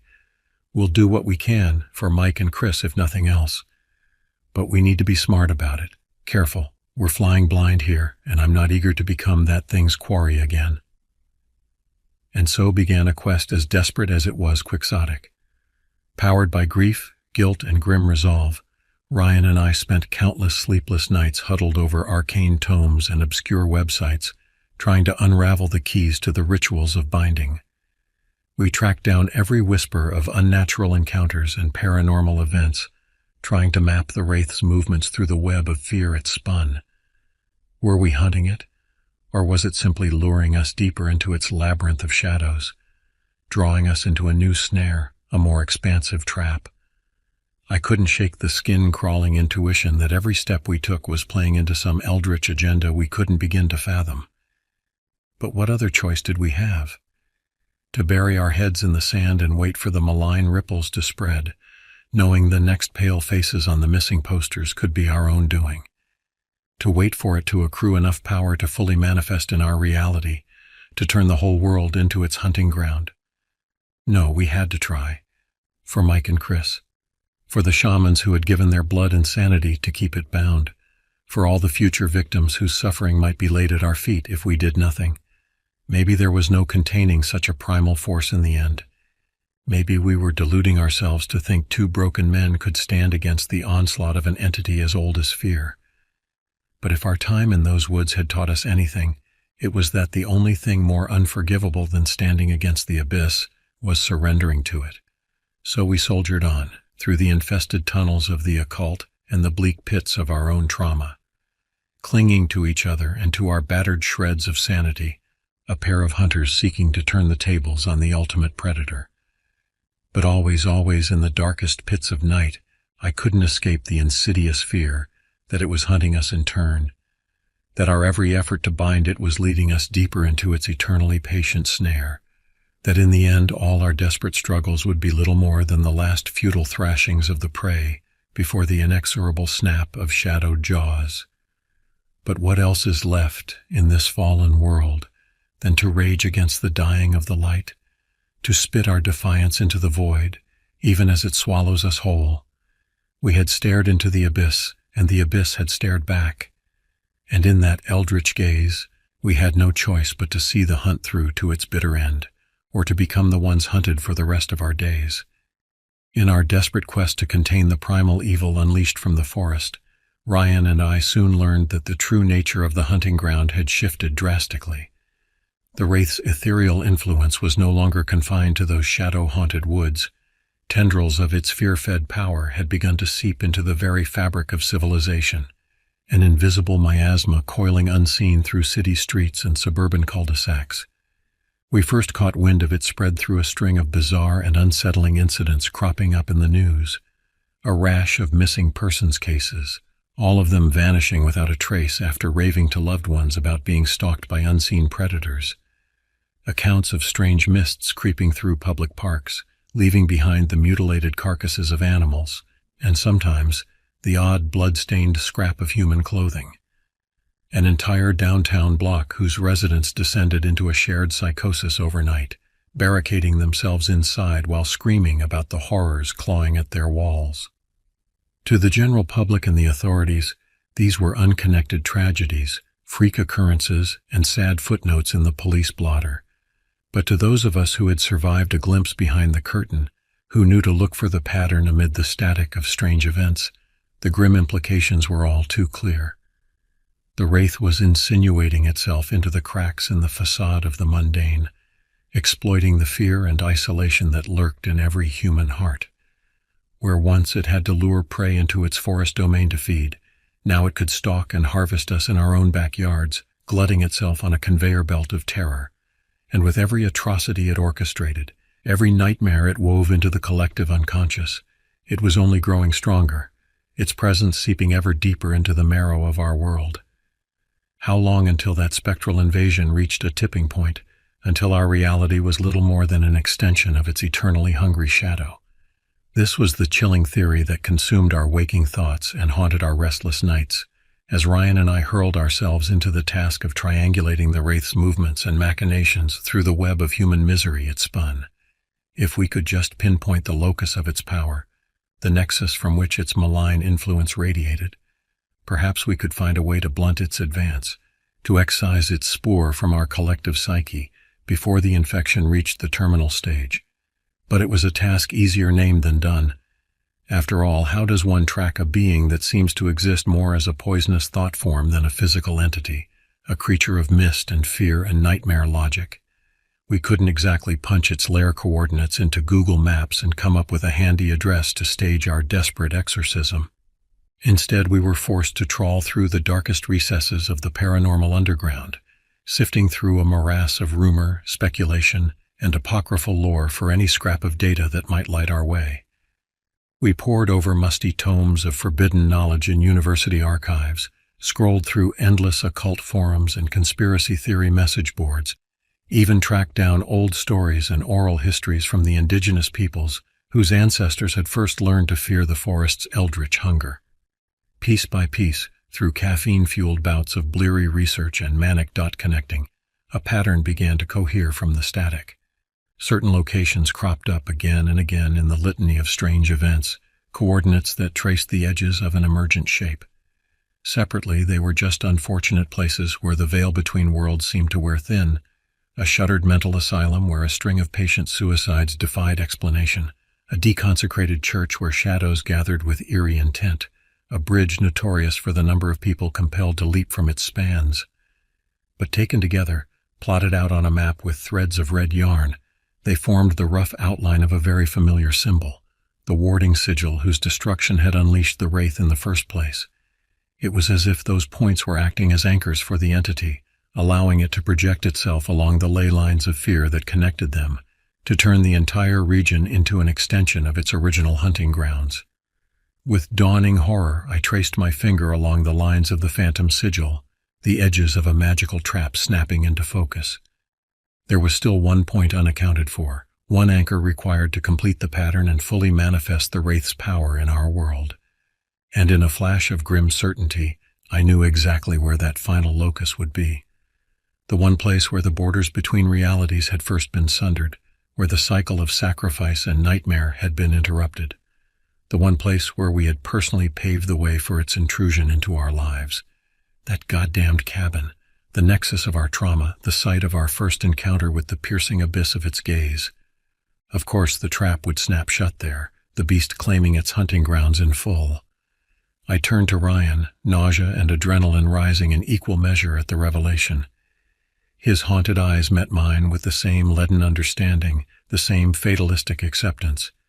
We both knew there was only one way this could play out, only one path left to us.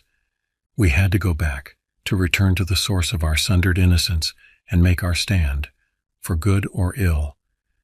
It wasn't a question of whether we could win in a world suddenly reordered by the impossible. Against a primal darkness that broke minds and devoured souls, that had turned reality itself into its stalking grounds, we had no illusions of victory. We who had been hunted, and in our struggles to survive had only opened the door to the abyss, could never truly be the hunters. No, for us, it had only ever been a question of how we could make our defeat mean something, what we could salvage from the ruins of our former lives, what we could deny the wraith to the very last. If we could lure it back to that rotting cabin, distract it just long enough to restore the sigils and bind it once more, perhaps we could spare others our fate, damn the widening gyre of its malice. We would be its sacrifice, the blood price required to seal the breach between worlds, a last futile act of defiance, to spit in its eye even as it consumed us. In a fallen world where meaning had bled out with the color, where the only truth left was the inexorable dread of the stalking shadow, maybe that was the best we broken hunters could hope for. So we made our preparations in grim silence, each of us reflecting on the little rituals and ablutions of a life we knew would soon be cut short. Phone calls to bewildered family members, telling them we loved them without the context that would make it a goodbye. Emails to old friends, making amends for petty rifts and remembering better days. Visiting the local animal shelter to give some faithful canines one last moment of human kindness and a belly rub for the road. And through it all, the journaling, the constant journaling.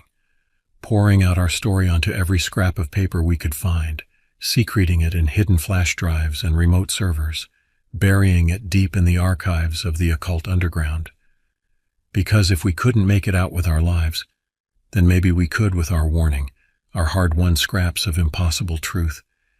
Maybe someday someone would stumble across our testaments and piece together the clues we had left behind, would see through the cracks in the world to the deeper darkness lurking beneath, and find a way to renew the rituals, to take up the vigil we had been forced to abandon. It was a slim hope, a desperate lifeline cast into an uncertain future, but it was all we had left to cling to. And so, with our affairs settled and our resolve hardened to a nihilistic edge, we gathered our warding supplies and our weapons, our canned food and our candles, and set off one last time for the forest that had claimed us, the place where our lives had first become a waking nightmare. Back to that hungry hollow, that gaping maw in the skin of the world, to make our last stand in the physical epicenter of its power. Back to that decaying cabin squatting like an obscene altar amid the creeping murk. Back to the belly of the beast, to meet our stalker, our destroyer, our dark twin, to become the sacrifice required to bind it, or to die spitting our last defiance into the void that gaped beneath its gaze. Back to the primal hunting ground, one last hunt to end all hunts, where the only uncertainty that remained was which of us would be the hunters, and which the hunted. But then, in a world gone mad, in a reality reordered by tooth and claw and the stalking shadow, did that distinction even matter anymore? All that was left was the chase, the pounding heart, the blood-copper taste of terror. All that was left was the hunt. Our return to the forest where it had all begun was an exercise in grim déjà vu, a macabre reprisal of a journey we had taken in innocence and exited in nightmare. The same winding roads, the same weedy pull-off, the same overgrown trailhead that seemed to breathe with ominous intent. But if the physical geography was familiar, the psychic terrain we navigated was another matter entirely. Gone was the nervous camaraderie, the naive excitement of friends embarking on an adventure. In its place was a grim, haunted silence, the palpable dread of two men walking knowingly to their own execution. The weight of our knowledge of the impossible truths we had gleaned hung over us like a shroud. We weren't just venturing into a manifestation of primal evil. We were returning to the epicenter of a trauma that had shattered our understanding of the world, that had imprinted itself on our psyches like a brand. Every step we took was an act of will, a denial of the instinct to flee and never look back. As we hiked deeper into the gloom of the forest, the signs of the wraith's growing power soon became apparent. Scorch marks and eldritch sigils marred the bark of the trees, pulsing with that nauseating purple light. Shadows gathered with new intensity, their edges shimmering and reforming in ways that defied natural geometry. And always, always that sense of being watched, of being marked by a predator's gaze, a pressure that grew into a physical ache behind the eyes. We moved through that aura of menace like divers descending into the crushing black of an oceanic trench, every fiber of our being screaming at us to turn back. But grimly, stubbornly, we pressed onwards to our goal, that dilapidated cabin crouching in a hollow like a ravenous beast, its rotting maw agape. Our plan, if it could be called that, was a study in desperation. We would use our own fear, our own trauma, as bait for the wraith, a beacon of psychic anguish to draw it to us. Once it took that bait, once it manifested in a form we could grapple with, we would distract it just long enough to reconstruct the warding sigils on the cabin's hearth. Seal it back in its decaying prison through the spilling of our own blood, the severing of the connection forged by its claws, a plan that demanded our suffering, that traded on our brokenness, a plan that required us to run headlong into the primal terror we had spent the last year running from. But then, that had always been the devil's bargain, hadn't it? To use the wraith's own weapons against it, to embrace the monstrousness it had awoken within us. We had no illusions of noble sacrifice, of a storybook ending. We who had set it free through our own heedless destruction could never play the spotless heroes. No, we were doing this for purely selfish reasons, to silence the screaming in our own minds, to cauterize the claw wounds on our souls, to have some agency in an end we knew was inescapable. And if by some unlikely grace we managed to bind the thing again, to spare others our fate, so be it. But that was secondary to the true goal, unspoken but bone-certain, to face the beast on our own terms, to meet its annihilating gaze with one last defiant howl, to be the sacrifice instead of the sacrificed. With those thoughts at once grandiose and unbearably bleak, we approached the black mouth of the cabin. The air around it shimmered like a heat haze, the veil between worlds stretched to a moaning thinness. I could feel the wraith's presence like a physical pressure, a smothering psychic weight bearing down on us. It knew we were here. It had been waiting. "No turning back now," Ryan said, his voice a dry rasp. He clutched the ritual knife in a white-knuckled grip, his other hand shaking around the can of spray paint we would use to reconstruct the sigils. Into the belly of the beast. I nodded grimly, my own fear a live current under my skin. Let's finish this, one way or another. Together, moving as one, we stepped across the threshold and into the Stygian depths of the cabin, into the nightmare that had been waiting, patient zero of an infection that had contaminated the world, into the gaping maw of a reality reordered by shadows. What happened in that lightless lair is a fever dream, a delirium of impressions more than a coherent narrative. Flashlight beams scything through a cloying murk, the skitter of claws on rotting wood, a stench like carrion and despair. The cabin writhing around us, unfolding like some obscene origami, as if we had stepped into the flexing organs of a vast and ancient beast. And there, in the charred ruin of the hearth, a swirling vortex of absolute darkness, a hole in the world that pulsed like an infected wound. The wraith uncoiling itself from that lightless pit, a shape of empty shadow and malevolent flame, of antlers and embers and teeth. Every nightmare made manifest, every childhood terror given form and awful purpose. We screamed then, the full-throated howls of the damned, our voices twining with the wraith's triumphant roar, a dissonant choir of agony and ecstasy. We charged, weapons raised, hurling our bodies and our sanity against the unassailable dark. To say we fought would be too grandiose. There was no heroic battle, no skillful dance of thrust and riposte, only flailing, shrieking desperation. Only the spastic death throes of prey cornered by a vastly superior predator. The wraith toyed with us, batted us aside with contemptuous ease, its laughter a serrated blade across the mind. We were insects before a hurricane, sparrows before a wolf. Yet somehow, through luck or fate or sheer stubborn grit, we managed to hold its attention just long enough. Long enough for Ryan, broken and bleeding, to crawl to the hearth and begin spraying wavering sigils through his tears. Long enough for me to slice open my own palm and smear my blood on those eldritch marks in unholy communion. The wraith, realizing our intent, howled in fury, A force like a sledgehammer slammed into my chest, flinging me across the room to crumple against the wall. Through the gray haze of agony, I watched Ryan work, teeth gritted, hand shaking as he connected the lines of our salvation and our damnation. He was chanting now, ancient words torn from a blackened throat. The warding runes began to glow, fitfully at first, then with a steadier pulse. The wraith screeched and thrashed, its form distorting, fraying at the edges. Shadows lashed the walls, clawing for escape, finding only the unyielding geometry of the sigils.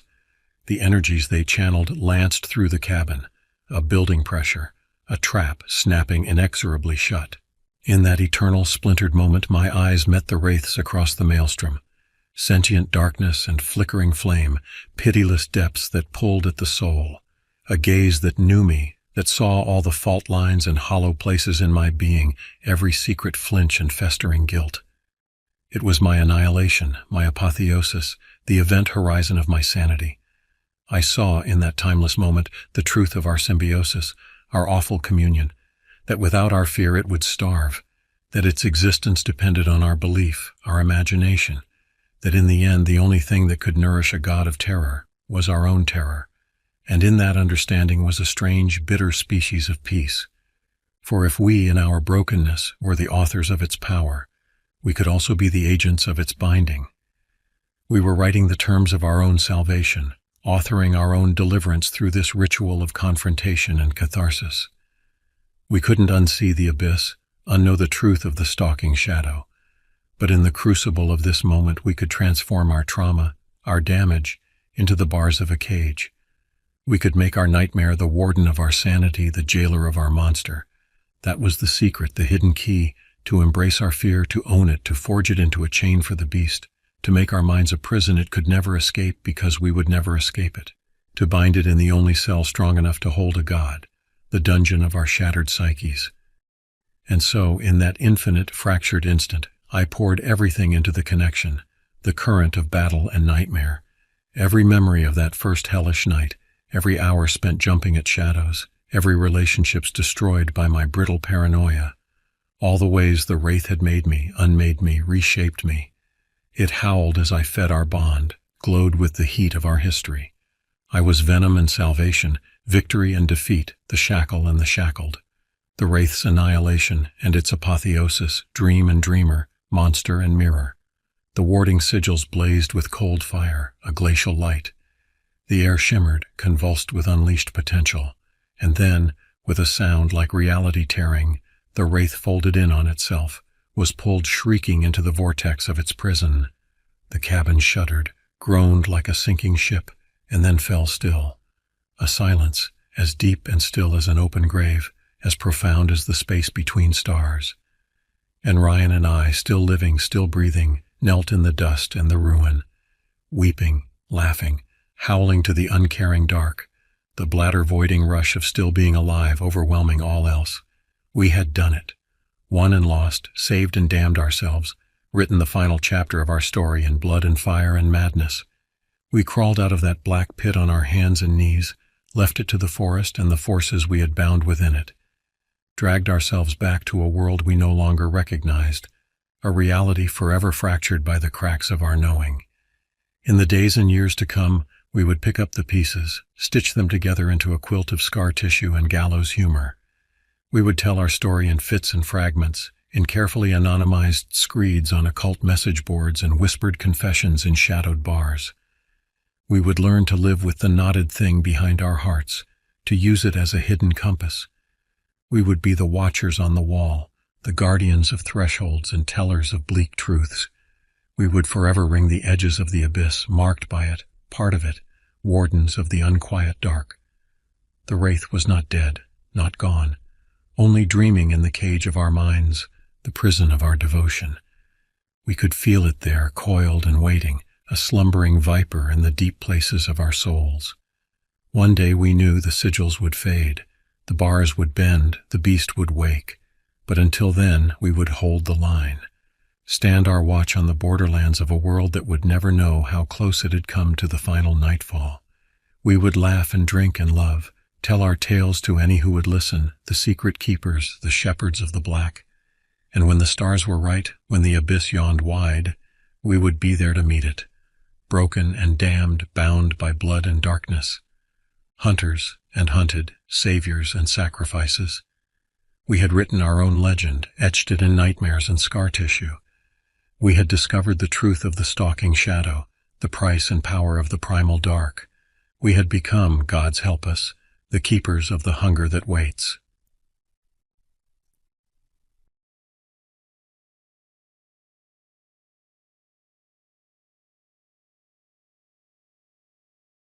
My name is Alex Walker, and I'm 32 years old. I live in a small apartment in Asheville, North Carolina, barely scraping by on my meager salary as a park ranger. I took this job out of desperation a few years ago when I couldn't find any other work. The pay is low and the hours are long, but I do love being out in nature. Hiking and camping are my passions.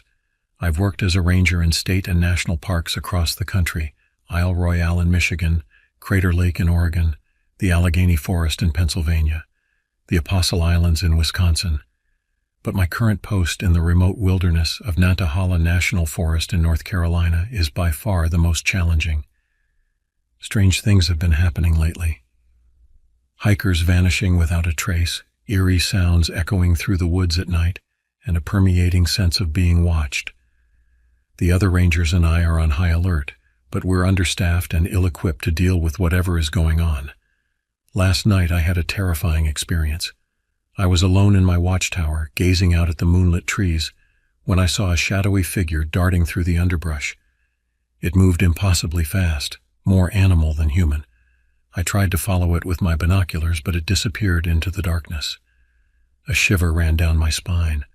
We'd been getting reports from campers about strange sightings in the woods, ghostly apparitions, dark shapes stalking between the pines, glowing eyes peering out from the shadows. The old-timers in the nearby town spoke of ancient legends, evil spirits that roamed the forest seeking lost souls to drag into the depths.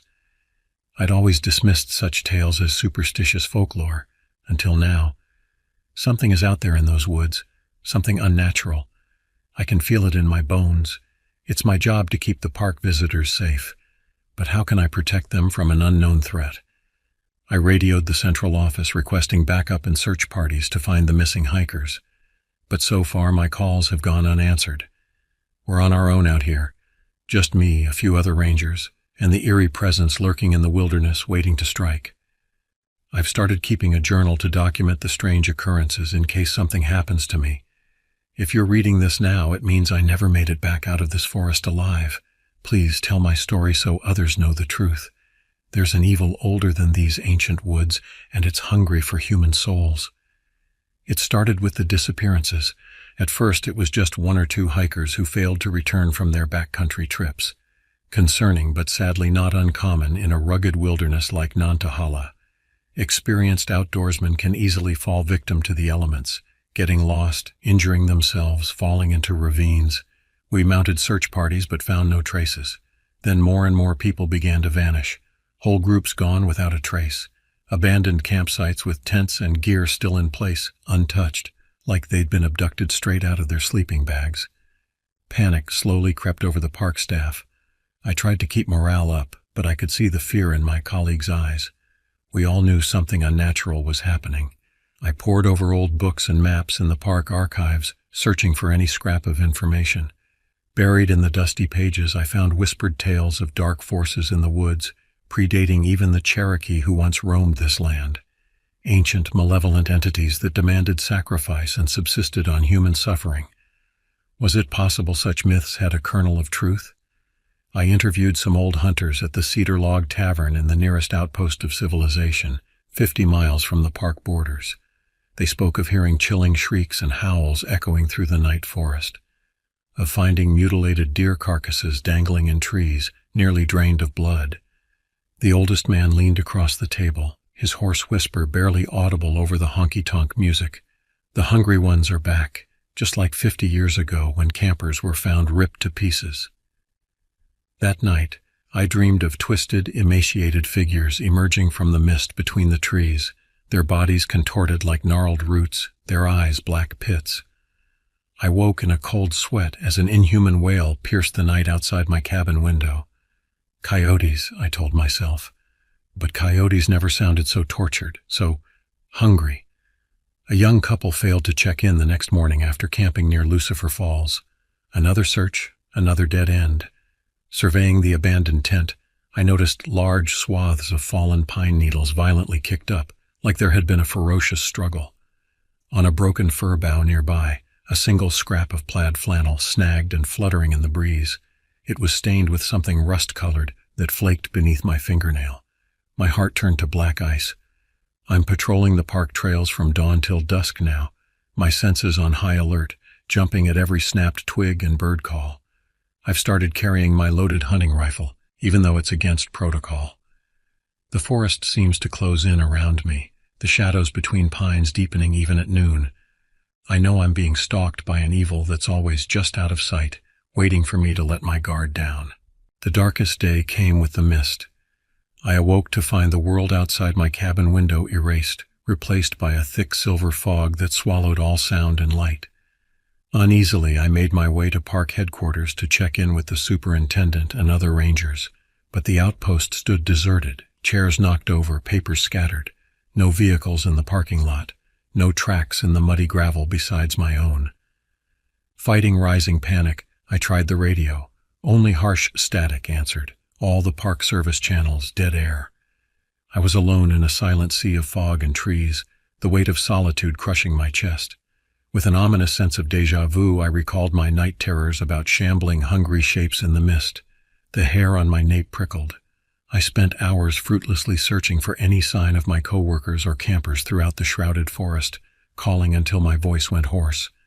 Nothing but the echo of my own desperation amid the dripping leaves. Cold dread settled in my marrow with the realization that whatever malevolent force stalked this wilderness had made its move, a full-scale assault. When the mist began to dissipate that evening, I spotted smoke rising above the hills in the direction of a backcountry trail shelter. The distinctive black plume of burning hardwood and evergreen sap. My surge of hope sank to horror as I approached the source. The trail shelter had been reduced to a pile of charred, smoldering timber. It looked like it had been blasted apart from within. Viscous splatters of crimson crisscrossed the splintered logs. Bits of red pulp and shredded fabric littered the leaf mold. The noxious stench of burned flesh mingled with scorched pine sap, making me gag. I didn't have to see bodies to know the gruesome demise met by the shelter's occupants. A faint, gurgling moan made me spin around, reaching for my rifle. There between two pines, a figure crouched over the prone form of a man in a ranger uniform, its spindly hands working in jerky motions. In the dying light, I glimpsed ash-gray skin, skeletal limbs, a head like a grotesque gourd. The thing whipped around to face me, black eyes glittering like beetle shells above a lamprey mouth lined with needle teeth. Blood dripped from its chin. I fired on pure instinct. The bullet punctured the entity's chest with a wet thud, sending it staggering back into the shadows. But it did not fall. To my horror, the dark hole in its emaciated sternum sealed shut like a zipper, edges of fetid gray flesh knitting together. A wheezing rattle issued from its throat, building to an enraged shriek that sent every bird erupting from the treetops in a cacophony of alarm calls. Then it charged me, moving with a jerky marionette gait almost too fast to track. In sheer panic, I turned and ran, sprinting wildly through the trees as the creature's shrieks and loping footfalls echoed behind me. Branches slapped my face and snagged my uniform. My heart felt like it would explode. Ahead through the blue twilight, I spotted a 2-track dirt road, one of the backcountry access routes. An olive-green Park Service Jeep sat parked in the center, driver's door ajar. I threw myself into the vehicle, fumbling the key into the ignition with shaking hands as the shrieks grew closer. The engine roared to life. In the rearview mirror, I glimpsed the entity burst from the tree line onto the road behind me in a flurry of dead leaves, galloping after the vehicle on all fours like a ravenous ape. I slammed the accelerator, tires spitting gravel and pine needles. The thing kept pace for a few yards, its banshee screams ripping the dusk before falling away in the dust. I didn't dare stop until I reached the deserted park headquarters, drenched in icy sweat, gasping. With dread, I realized the horrific truth. One of the ancient hungry ones from folklore had risen from its long sleep, and its ravenous brethren would soon follow. The primal evil that haunted this forest was real, and now it knew I was here, fighting it. There would be no help or backup. Rifle clutched in my shaking hands, I barricaded myself in the HQ to wait out the night, jumping at every creak of timber, while a chorus of distant, unholy howls rose with the moon beyond the pines. I couldn't save the others. The only thing left to do was to try to survive and bear witness, to warn the world of the hungry dark before it could spread, if it wasn't already too late. I barely slept that night, shotgun across my knees, jumping at every creak and groan of the old ranger station. The hungry ones howled in the darkness beyond the walls, an unspeakable hunger in their alien voices. In the gray pre-dawn, I scoured the cabinets and lockers, gathering supplies. Extra ammunition, flare gun, first aid kit, some MREs, anything that might help me survive against the horrors lurking in the forest. With the sun, I emerged into an eerily silent park. No birdsong, no chatter of squirrels or chipmunks, just the crunch of my boots on gravel and the hammering of my heart.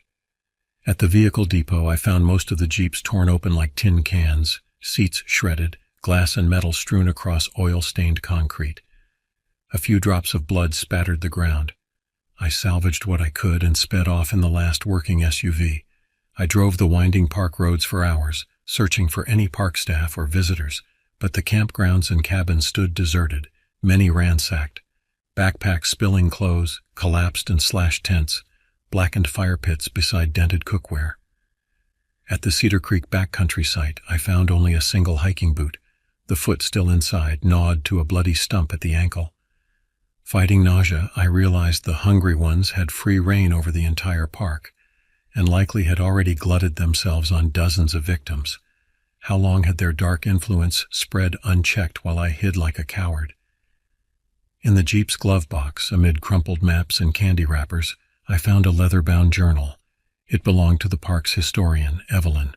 The last entry, dated a week ago, described her research into the area's folklore and a 19th century fur trapper's account of a wild man that stalked him through these woods, its eyes black as coal and hungry as winter. A guttural cry in the trees shattered my focus.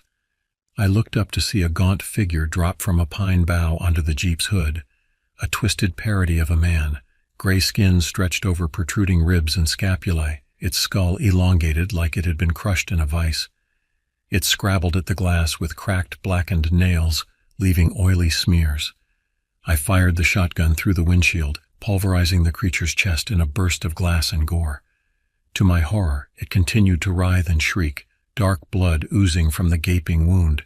Its torso pulsed as things pushed out from within the cavity, a repulsive mass of snaking entrails and writhing centipedes. Revulsed, I threw the Jeep into reverse, sending the abomination tumbling to the dirt. In the mirror, I watched its ruptured carcass pull itself up with jerky, unnatural movements and lope into the underbrush. I sped away, Evelyn's journal and a singular thought clutched tight. If I couldn't stop these nightmares, the hungry ones would soon spread their corruption beyond the park's borders, an insatiable plague loosed upon the world. Leafing through Evelyn's journal, I began to piece together the dark history buried in this forest. The fur trapper's terrified account was just the start. In the 1920s, a WPA crew building park roads vanished without a trace. Decades later, a Boy Scout troop turned up dead at their campground, mutilated. The wild man sightings continued, a hiker in the 60s raving about a walking shadow that dragged his friend away into the night. The attacks seemed to surge every 30, 40 years when the hungry ones would rise like cicadas to feed, then hibernate, dead but dreaming. Evelyn theorized the entities had a source, a heart of darkness they spawned from. An old mining map showed a strange blank space deep in the park's interior, unlabeled, where she believed a cave system might hide some macabre secrets. But before I could ponder that further, a barrage of muddy thuds and shrieks bombarded the Jeep from all sides. Bony silhouettes darted between the roadside pines, moving to cut me off. I gunned the engine, tires spitting dirt and pine needles. In the mirror, dozens of contorted shapes boiled out of the forest behind me, scrambling and bounding in my wake. Their guttural howls turned my stomach to ice. I had to get off the road. It was too easy for them to surround me. I turned down a narrow spur track into the west quarter of the park, bouncing over ruts and sending saplings scraping the undercarriage. My knuckles ached from gripping the steering wheel. The trail dead-ended at a ranger watchtower. I leapt from the Jeep and scrambled up the rickety stairs. The tower's plywood shelter was barely 4 feet square, a cramped cube with screen window slits on each wall. I barricaded the trapdoor with my pack and extra MRE rations, just as the first of the creatures burst from the tree line. They came in a ravenous wave of writhing limbs and gnashing teeth, hurling themselves at the tower's base. It shuddered under their impact. Pallid hands scrabbled at the support posts. Malformed skulls gnashed and clacked, splintering wood. The air filled with their gibbering and my stuttering breath. I emptied my shotgun into the mass, the muzzle flash painting freeze frames of hellish faces and ruptured bodies that refused to die. Claws gouged the floor inches from my feet. I stabbed and kicked, my boots finding spongy flesh and brittle bonework that reknit before my eyes. The tower's support splintered, the platform tilted precariously. In desperation, I fired a flare straight up into the night sky. The red trail sizzled heavenward for an eternal instant before bursting into a miniature sun, bathing the canopy crimson and throwing the horde below into stark relief, all jutting ribs and gaping mouths. To my shock, the creatures recoiled from the searing brightness with shrieks of pain, shielding their cavernous eye sockets. They scattered to the shadows, leaving a few withered husks smoldering on the forest floor. Panting, I realized what I'd discovered. The hungry ones feared the light. Perhaps that's why they hibernated in lightless caves for decades between feedings. Fierce hope kindled in my chest, warring with exhaustion. If I could just hold out until dawn. But true night was still hours away, and I had only 3 flares left. The creature's bulbous eyes glinted from the underbrush, patient and ravenous. My gaze fell on the Jeep, on its glove box stuffed with crumpled maps, on the Forest Service road snaking into the blank space at the heart of the park, where no trails went. I knew what I had to do. I had to take the battle to the hungry ones' lair, face the source of their evil. It was time for this nightmare to end one way or another. Evelyn had given her life to find the truth. Now it was up to me to ensure her sacrifice wasn't in vain, and that the world would never fall victim to the hungry dark waiting in these woods. I leapt from the watchtower and sprinted for the Jeep, flare gun gripped tight. The hungry ones surged from the shadows in my wake, their grasping claws snatching at my heels. I vaulted into the driver's seat and slammed the door just as a gnarled fist punctured the window, showering me with cubes of safety glass. Shoving the clutch to the floor, I crashed through the creature's ranks, the Jeep's bumpers and fenders crumpling against their desiccated bodies with sickening thuds. In the rearview mirror, I saw them pull their broken forms from the dirt and give chase, mouths agape, dead eyes alight with malice. I sped down the eroded mining track that snaked northeast through the forest, tires spinning on layers of mulched leaves and mud. According to Evelyn's maps, these trails led to a series of abandoned hematite mines from the 1800s and a cursed cave sacred to the hungry ones. With grim resignation, I knew I had to find their foul grotto and destroy it, or die trying. There could be no other end.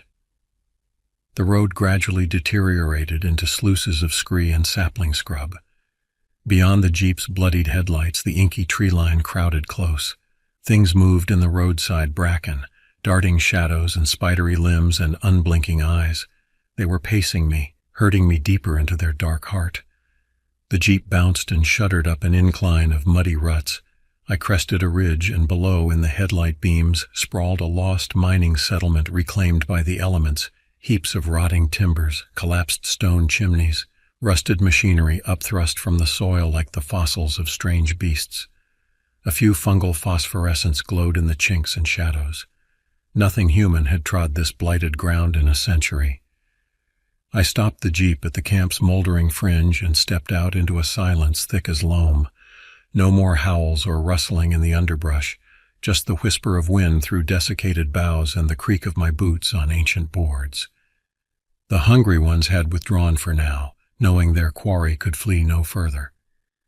With the finality of a tomb door closing, I entered the largest ramshackle structure, perhaps once the mining office. Yellowed documents and frontier detritus littered the floor, cracked lanterns, rusted pickaxes, scraps of vulcanized rubber. I searched the brittle papers by flickering flashlight, seeking any final scrap of information to guide me. In the rotted desk drawers, I found another leather-bound journal, this one nearly crumbling to the touch. The first page bore a single line in spidery script: Cyrus Blackwood, foreman, Nantahala Iron Mines, 1897. Heart-pounding, I turned the pages with shaking fingers. The final entry spoke of a great evil unearthed by the miners in a cave called Starve Hollow Gulch, of men gone missing in the lightless depths, of a tribal shaman's warnings to seal the tunnels with dynamite, lest the hungry ones wake ravenous from their ancient slumber. But the mining company, seeking profit, had refused. "The mountain bled black this morning," one passage read. Jonas emerged from the mine pale as milk glass, raving about how the shadows moved below, and skittering noises in the dark, and eyes, so many eyes in the void, hungry eyes. I flipped to the last page, my blood turned to ice melt.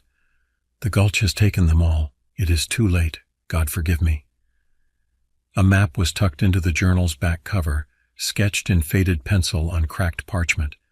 A twisting line led to a black X scrawled in the hills, an arrow pointing to two dread words: Starve Hollow.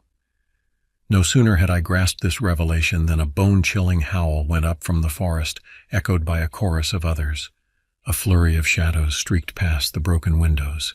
They knew I'd uncovered their secrets, and now they were coming for me. I burst from the mining office into chaos. The hungry ones boiled out of the night woods, pouring between the skeletal buildings, jerky gait belying their preternatural speed.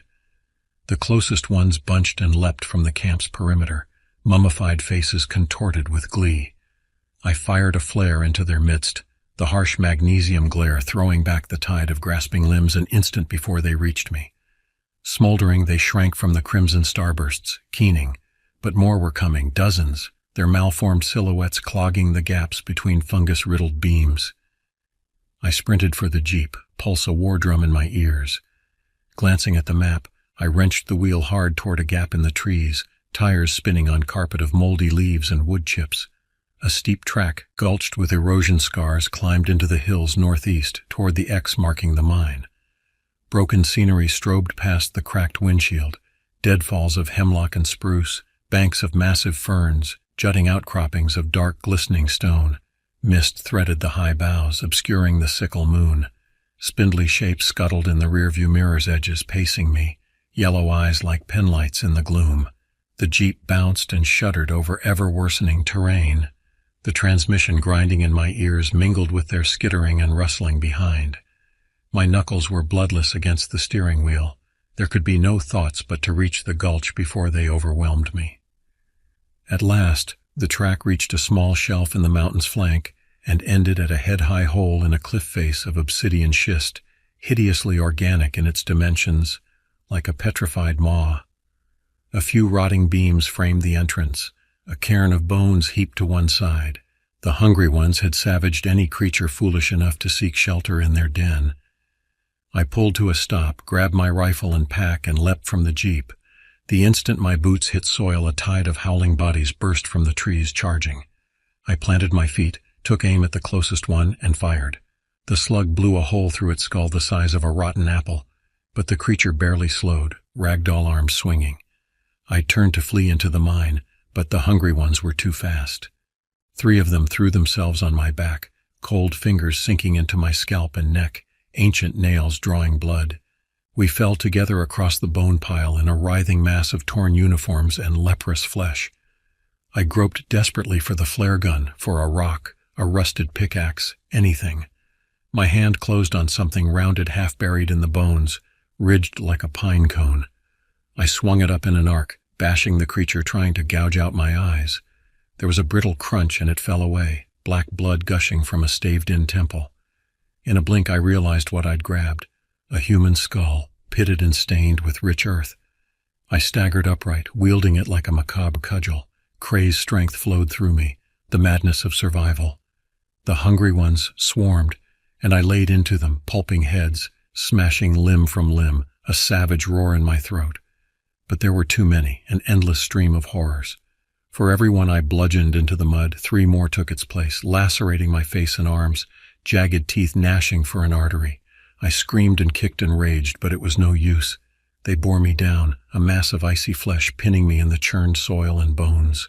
Clawed fingers found my throat, my eyes, black spots swimming across my vision, the pulse in my skull a dying ember.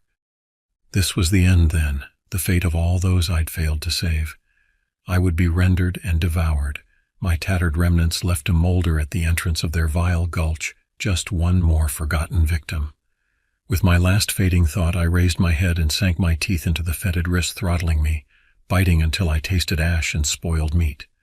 The creature reared back, screeching, and in that infinitesimal instant of freedom I flung myself toward the mine entrance, a final spasm of defiance.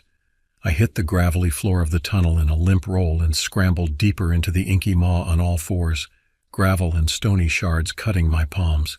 Behind me, the hungry ones seethed at the threshold, their luminous eyes and nails floating in the blackness, but they did not follow. Some invisible barrier seemed to hold them at bay, repelling them like matched magnets. They massed there, just outside the shaft, all sinewy arms and distended jaws and eyes, a wall of pale malevolent stars throbbing with ancient hunger. And then realization crashed through my foggy brain like a tank of icy water. The hungry ones could not enter the mine, not without a human to guide them into the abyss where they were spawned eons ago. That's why they had chased me here, herded me to this nightmarish door. I was to be their key, their vessel to unleash their charnel foulness on the world again. Despair pressed me to the cold stone, heavy as a yoke of iron and just as unyielding. Hot tears spilled down my ravaged cheeks. I couldn't go back, but to go forward into the gullet of their lair was just as sure a death. There had never been any hope of escape. They had been playing me for a fool this entire time. In the distance behind the seething horror at the mouth of the tunnel, a gray pre-dawn glow limned the mist-shrouded treetops. The night was ending, but my long final night was just beginning. There was nowhere to go but down, into the black heart of the mountain, to face the progenitor of all my battles and fears. I stood on quaking legs, drawing my last threads of courage around me like a tattered cloak. The hungry ones crouched in the tunnel mouth, a phalanx of shadowed limbs and teeth in unholy anticipation, waiting for me to lead them into the primordial womb that had disgorged them upon the world again and again over the eons, waiting for access to their queen. With leaden feet, rifle clutched before me like an amulet, I started into the mine's black gullet, flare gun a comforting weight against my hip. The tunnel's strange geology swallowed the pre-dawn light after a dozen paces, and I clicked on my flashlight. The bobbing orb illuminated close-pressing walls of rippled obsidian, glinting like black ice. Behind me I heard the hungry ones surge forward into the shaft, their long-denied homecoming a tide of scraping claws and gnashing teeth and guttural snarls. They dogged my stumbling steps, pacing me, cruel eyes boring into my back with palpable weight. One reached out to stroke my neck with a palsied hand, glee and hunger pulsing in its caress. The tunnel wound down in serpentine coils, the floor alternately natural shale and rotted wooden slats. A foul miasma hung in the air, ripe with the musk of centuries' undisturbed loam and ancient decay. The walls grew damp, beaded with an oily sheen. Puddles in the uneven floor held floating clouds of luminescent spores, eldritch will-o'-wisps. Time lost all meaning in that abyssal maw. I wandered in the press of dripping stone and Venus roots and grasping fungal blooms for an eternity, each bend in the passage revealing only more of the same black nightmare. The skittering of my unnatural entourage receded to a background drone, though I could feel the heat of their covetous gazes. At last the tunnel opened into a vast sunken vault, the space shot through with curtains of phosphorescent mushrooms and ropes of calcite. A few rotting wooden structures dotted the cavern's edges, collapsed lift scaffolds, a few stacks of crumbling barrels, and at the chamber's nadir, a roiling black lake, its surface pocked with skeletal shapes. I crept to the edge of the subterranean mirror and shone my light into the icy depths. Suspended in the peaty water like macabre ornaments were dozens of human remains in varying states of decay, the missing hikers, my fellow rangers, their open mouths frozen in eternal screams. As I watched, a few sank into the black murk, while others rose as if on puppet strings to take their place. And I knew then the terrible truth. This was how the hungry ones replenished their ranks after each cyclical culling. The icy waters preserved their fleshy shells, while the pit of roots, as the tribal legends called it, nourished the evil animating them from below. A self-sustaining colony of darkness defiling the land's forgotten corner. As the revelation crashed over me, I felt my strength give out at last. I couldn't fight this, couldn't overcome a malignance that had festered in the depths for untold centuries before humanity's first footprints in the loam. All my efforts had been futile. Evil would always grow again in the cracks, the shadows, the blind spaces beneath the world. I sank to my knees at the pit's edge, watching the bobbing husks of those I'd failed. The hungry ones fanned out around me, a susurrating, gleeful mass, waiting for me to surrender myself to the black water, to join my friends in their numb, blind servitude, waiting to be loosed upon the world in a dark tide by the lifting of the last human obstacle. In my despair, my gaze fell on the rotting timbers at the cavern's fringe, and Evelyn's final words echoed in my exhausted brain. The shaman urged us to seal the tunnels with dynamite, lest they wake ravenous. And like a lightning strike, desperate purpose galvanized my nerves, sent power surging back into my drained limbs. Seal the tunnels. I still had one card left to play, a final sheaf to lay upon this dark altar.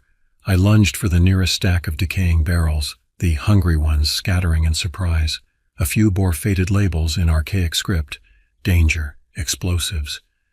Weeping with mad hope, I ripped the cap from my flare gun and rammed the phosphorus tip into the wood's soft rot, crimson flame blooming. As the conflagration spread, I dashed to the next stack and repeated the process, trails of sparks chasing me. The creatures howled in rage and consternation, their unified purpose shattering. Some surged for me in a chittering wave, while others milled in confusion. I ran along the pit's perimeter, touching the torch to every moldy crate and barrel, darting from gnarled hands and snapping teeth. Flames billowed and coiled through the chamber, sucking the oxygen to a stifling miasma. At last I turned and sprinted back up the mine shaft, the inferno roaring behind me, the acrid bite of ancient chemicals filling my lungs. The hungry ones shrieked and gibbered in my wake, engulfed in clouds of spitting embers. I felt claws snag my shirt, my hair, but I pushed on, the promise of the nearing dawn a siren song. I burst from the tunnel mouth into the gray forest a moment before the world ended. With an earth-shattering roar, the mountain bucked and heaved, fire and smoke erupting from the high crags. The cliffs crumpled inward like rotted cloth, burying the accursed gulch beneath 1,000,000 tons of rubble. Trees snapped and were hurled like javelins, and I was flung a dozen yards by the blast wave into a cushion of fern and humus. For a long moment I lay stunned on my back, watching ashes and embers spiral across the pre-dawn sky like macabre snow. The echoes of the explosion rang in my bruised skull. Slowly, shakily, I sat up, marveling at my survival. For a long moment I lay stunned on my back, watching ashes and embers spiral across the pre-dawn sky like macabre snow. The echoes of the explosion rang in my bruised skull. Slowly, shakily, I sat up, marveling at my survival. The hungry ones were gone, consumed by the cave-in or banished back to whatever primordial maw had first belched them upon the world. The land's wound would scab over and heal, its fell secrets buried deep, and eventually fade into half-remembered ghost stories once again. But I would never forget. I would carry the scars inside and out for the rest of my days. I limped through the hushed forest, stepping over shattered trunks and smoldering craters as the first fingers of dawn pried at the horizon. Overhead, a raven flew silently between the branches, regarding me with ebon eyes that held no hunger, no malice, just simple animal wisdom, nature's order restored. At last I emerged from the trees near the abandoned mining camp. Mist wreathed the fungus-riddled ruins, stirring with motes of ash. The air felt preternaturally still, cleansed, like after a thunderstorm. In the distance I spotted my battered jeep, still miraculously upright on the overgrown track. I clambered inside, fumbling for the radio. Static hissed from the speakers for a long, terrifying moment. Then a voice crackled to life, high and tense with worry, but achingly human. Nantahala Ranger Station to all field units, come in. Repeat. Ranger Station to Alex Walker, please respond. Over. I shut my eyes and exhaled a shuddering breath I felt like I'd been holding for days. They must have seen the explosion, must be sending rescue choppers even now. It was over. I was going home. I pressed the talk button, fighting back tears. Ranger Walker to base, I read you. Over. Alex, thank God. What's your 20? Are you all right? Over? I looked out through the cracked windshield at the brightening forest, battered but calm, tranquil. The marks of its battles would fade with time, even as mine never would. But for now, there was peace. The hungry ones were gone. I had won. Affirmative base, I said, shook up but intact. I'm at the old trailhead off Laurel Ridge Road. I've got quite a story to tell you. And a warning. Roger that, Alex. You can tell us everything soon. Bird is spinning up now, ETA your position 15 minutes. Just sit tight. You're going to be okay. Over. Copy base, sitting tight, Walker out. I set the radio down with numb fingers and leaned back against the headrest. The sun broke over the mountainside, washing the woods in gold. I closed my eyes and let its warmth play across my battered face. There would be debriefings, reports, endless questions I had no sane answers for. There would be nightmares, scars, and the knowledge that true evil lurked in the forgotten spaces of the world. But for now I let myself drift in the light. I had done my duty. I had given everything, and I had won. I had faced the hungry dark and lived to see the dawn.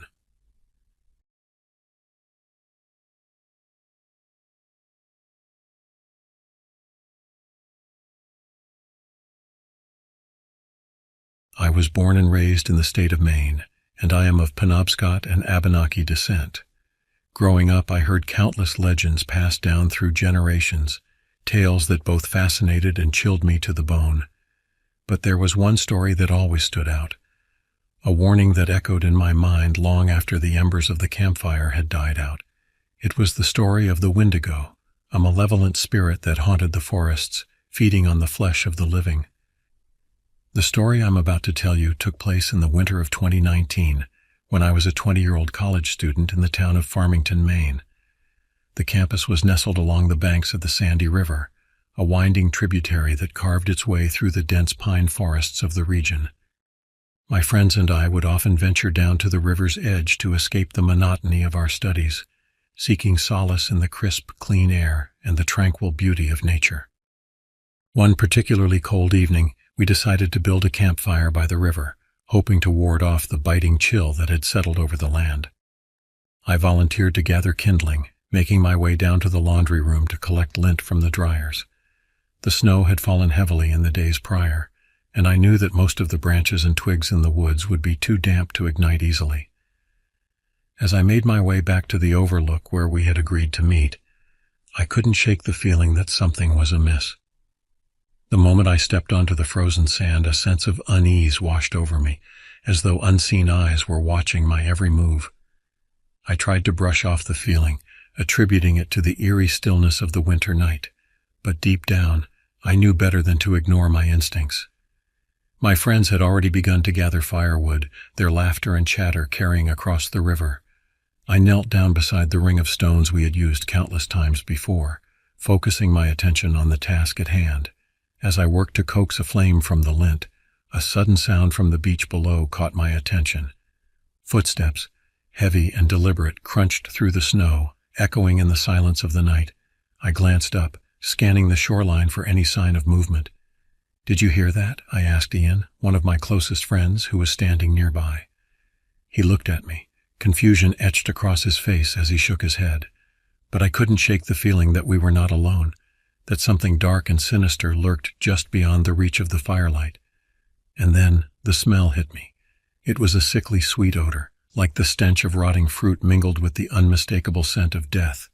I recoiled, my stomach churning as I fought the urge to gag. I looked around at my friends, searching their faces for any indication that they had noticed the foul stench, but they seemed oblivious, lost in their own conversations. Just as I was about to speak, a voice called out my name, a sound that sent chills racing down my spine. It was a guttural, inhuman sound, like the crackling of radio static mixed with the grating of metal against metal. In that moment, the pieces fell into place, and a wave of terror washed over me. The uneasy feeling of being watched, The heavy footsteps, the rotten stench, and now the voice calling my name. I had heard the stories of the Wendigo all my life, whispered warnings passed down from my grandfather, but until that moment I had never truly believed them. Now, faced with the undeniable truth, I felt my blood run cold. Instinctively, I pressed my face into the snow, squeezing my eyes shut as if by doing so, I could will the creature away. My heart raced in my chest, pounding against my ribs like a caged animal desperate to escape. I could hear my friends' voices, distant and muffled, as they called out to me, but I dared not respond, fearing that any sound I made would draw the Wendigo's attention. The voice called out again, this time sounding eerily familiar, like an echo of my grandfather's warnings. But I knew better than to be fooled by its deception. The Wendigo was a master of mimicry, luring its victims with the voices of loved ones, only to consume them whole, leaving nothing but bones picked clean in the snow. I lay there, motionless, barely daring to breathe, as the footsteps drew closer, the stench of decay growing stronger with each passing second. Time seemed to slow to a crawl, and for a moment I was certain that the creature would find me, that it would sink its teeth into my flesh and devour me alive. But then, as suddenly as it had appeared, the presence vanished. The footsteps receded, fading into the distance, and the nauseating smell dissipated, carried away on the winter wind.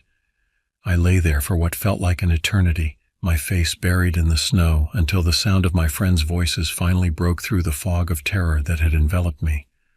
Slowly, cautiously, I sat up, keeping my eyes fixed on the ground as I scanned my surroundings. My friends had gathered around me, their faces etched with worry and confusion. They bombarded me with questions, asking if I was all right, what had happened. But I couldn't find the words to explain the horror I had just experienced.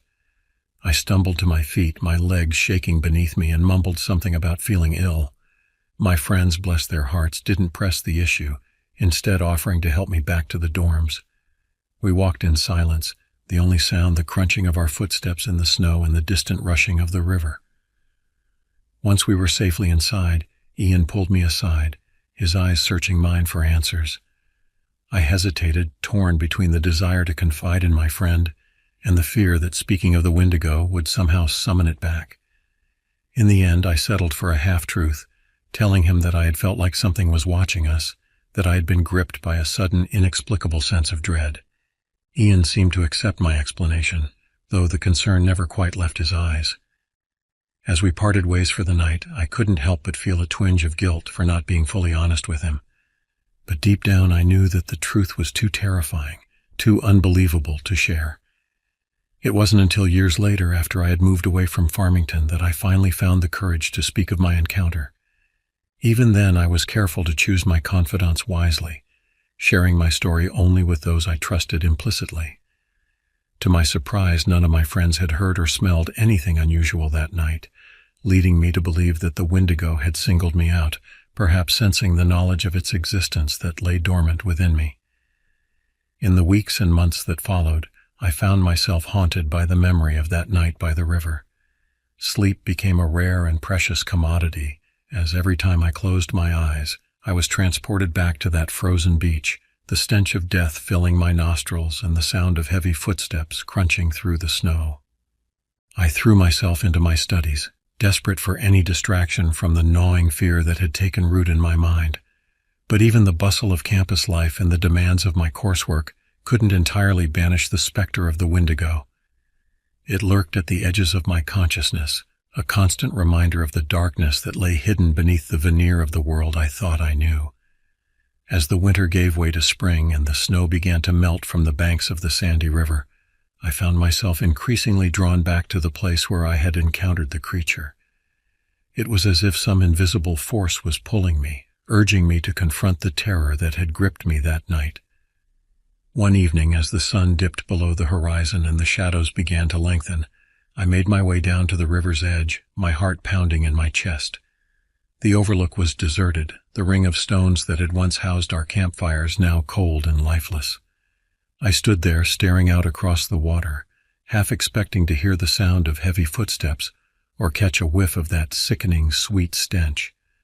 But the only sound was the gentle rustling of the pines and the distant cry of a loon, echoing across the darkening sky.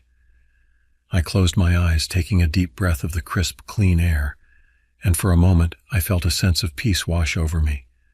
Perhaps, I thought, the Wendigo had been nothing more than a figment of my imagination, a manifestation of the fears and anxieties that had plagued me for so long.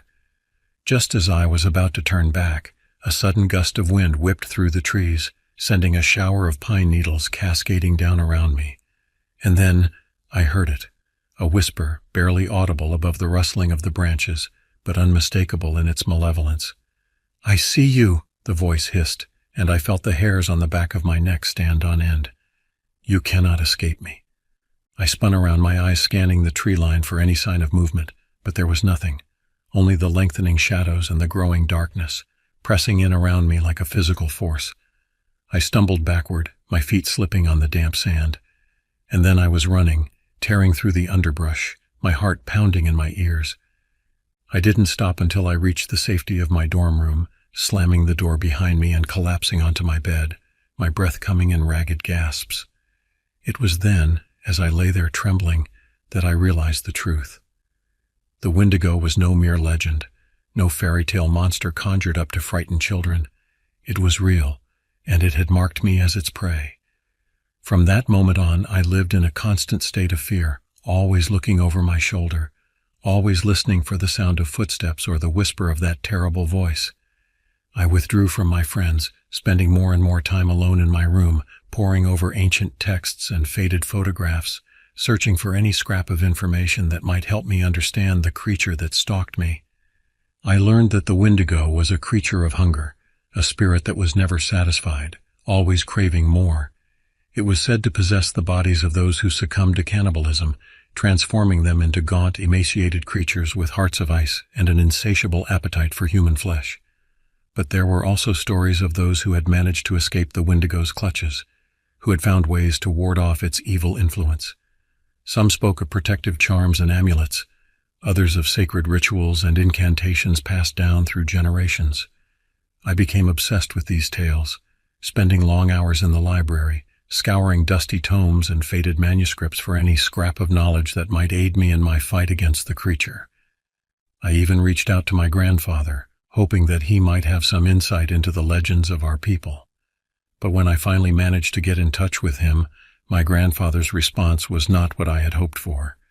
He listened patiently as I recounted my tale, his weathered face growing more and more somber with each passing minute. When I had finished, he was silent for a long time, staring off into the distance as if seeing something that I could not. "You must be very careful," he said at last, his voice heavy with concern. "The Wendigo is a powerful spirit, and it has marked you as its own. It will not rest until it has claimed you, body and soul." I felt a chill run down my spine at his words, a sinking feeling in the pit of my stomach. "But there must be something I can do," I pleaded, my voice trembling. "Some way to protect myself, to fight back against it." My grandfather shook his head sadly. "There is no fighting the Wendigo," he said. "Once it has chosen you, there is no escape. The only thing you can do is to keep moving, to stay one step ahead of it and pray that it loses interest in you." I left my grandfather's house feeling more lost and alone than ever before. The weight of his words hung heavy on my shoulders, a constant reminder of the fate that awaited me. But even as despair threatened to overwhelm me, I knew that I could not give up. I had to keep searching, keep fighting, no matter the cost. And so I threw myself into my research with renewed fervor, spending every waking moment scouring the internet and the library for any scrap of information that might aid me in my fight. I talked to shamans and medicine men, seeking their wisdom and guidance, and I even began to experiment with some of the protective charms and amulets I had read about. But always, in the back of my mind, lurked the knowledge that the Wendigo was still out there, waiting for me. I could feel its presence, like a dark shadow hovering just beyond the edge of my vision, and I knew that it was only a matter of time before it made its move. As the weeks turned into months, and the seasons changed from spring to summer, I found myself growing more and more isolated from the world around me. My grades began to slip, and my professors started to express concern about my well-being. But I couldn't bring myself to care. All that mattered was staying one step ahead of the Wendigo, of finding some way to break free from its grip. I started to have vivid, terrifying dreams, nightmares in which I found myself lost in a dark, twisted forest, the trees closing in around me like grasping hands. In these dreams, I could hear the Wendigo's voice whispering to me from the shadows, promising me power and immortality if only I would submit to its will. But even in my dreams I fought back, clinging to the shreds of my sanity with all the strength I could muster. I would wake up drenched in sweat, my heart pounding in my chest, and I knew that I could not let the creature win. As the summer wore on, I started to notice strange things happening around me. Objects would go missing from my room, only to reappear in odd places, as if someone had been moving them while I slept. I would catch glimpses of movement out of the corner of my eye, shadows that seemed to flicker and dance in the periphery of my vision. And then, one sweltering August night, I woke to the sound of something scratching at my window. At first I thought it was just a branch, blown by the wind. But as I lay there in the darkness, listening to the steady, rhythmic scraping, I felt a cold dread settle over me. I forced myself to sit up, my heart pounding in my ears, and peered out into the night. At first I saw nothing but the inky blackness of the forest, the trees swaying gently in the breeze. But then, as my eyes adjusted to the gloom, I saw it. A figure, tall and gaunt, standing at the edge of the tree line. It was facing away from me, but even from this distance I could see the unnatural thinness of its limbs, the way its skin seemed to stretch tight over its bones. And then, slowly, it turned its head, and I saw its face. It was a nightmare made flesh, a twisted, distorted parody of a human being. Its eyes were sunken and hollow, glittering with a feral, hungry light, and its mouth was a gaping maw, filled with jagged, yellowed teeth. I tried to scream, but my voice caught in my throat, and all that came out was a strangled, choking sound. The creature took a step forward, its movements jerky and unnatural, and I could see the hunger in its eyes, the raw, primal need that drove it. I fumbled for the charm I kept by my bedside, a small carved figure that my grandfather had given me, said to ward off evil spirits. But as my fingers closed around it, I felt a searing pain shoot through my hand, and I dropped it with a cry. The Wendigo was closer now, almost to the window, and I could smell the stench of decay that clung to it, the sickly sweet odor of rotting flesh. I closed my eyes, waiting for the inevitable, for the feel of those jagged teeth sinking into my flesh. But the blow never came. Instead, I heard a sudden piercing shriek, a sound that sent chills racing down my spine. My eyes flew open, and I saw the creature stumbling backward, clutching at its face as if in pain. And then, just as suddenly as it had appeared, it was gone, melting back into the shadows of the forest, leaving me alone and trembling in the darkness. The next morning I woke to find the charm my grandfather had given me lying on the floor beside my bed. The wood scorched and blackened as if it had been held in a flame. I picked it up gingerly, turning it over in my hands, and saw that the carved symbols that had once adorned its surface were now barely visible, obscured by the charring. I knew then that I could not stay in Farmington any longer. The Wendigo had found me, and it would not rest until it had claimed me as its own. I had to get away, to put as much distance between myself and the creature as possible. I spent the next few days in a frenzy of activity, packing my belongings and making arrangements to transfer to a new school. I told no one of my plans, not even my closest friends, for fear that the Wendigo might somehow use them to get to me. On the day of my departure, I woke before dawn, my heart heavy with the knowledge of what I was leaving behind. I took one last look around my dorm room, at the posters on the walls and the books scattered across my desk, and felt a pang of regret for the life I was leaving behind. But I knew that I had no choice. The Wendigo had marked me, and I could not rest until I had found a way to break free from its grasp. And so, with a heavy heart, I shouldered my backpack and set out into the gray, misty morning. As I walked through the quiet streets of Farmington, I couldn't shake the feeling that I was being watched. Every shadow seemed to hold a lurking threat, every rustling leaf a sign of the creature's presence. I quickened my pace, my eyes darting from side to side, my hand clutching the charm in my pocket like a lifeline. I made it to the bus station just as the sun was beginning to peek over the horizon, casting a pale, watery light over the town. I bought a ticket for the first bus out of Farmington, not caring where it was going, only that it would take me far away from this place and the horrors that lurked within it. As I sat on the bus watching the familiar streets and buildings of Farmington recede into the distance, I felt a sense of relief wash over me. I had escaped, at least for now. But even as I allowed myself to relax, I knew that my ordeal was far from over. The Wendigo was still out there, and it would not rest until it had found me again. The years that followed were a blur of constant movement and fear. I drifted from town to town, never staying in one place for more than a few months at a time.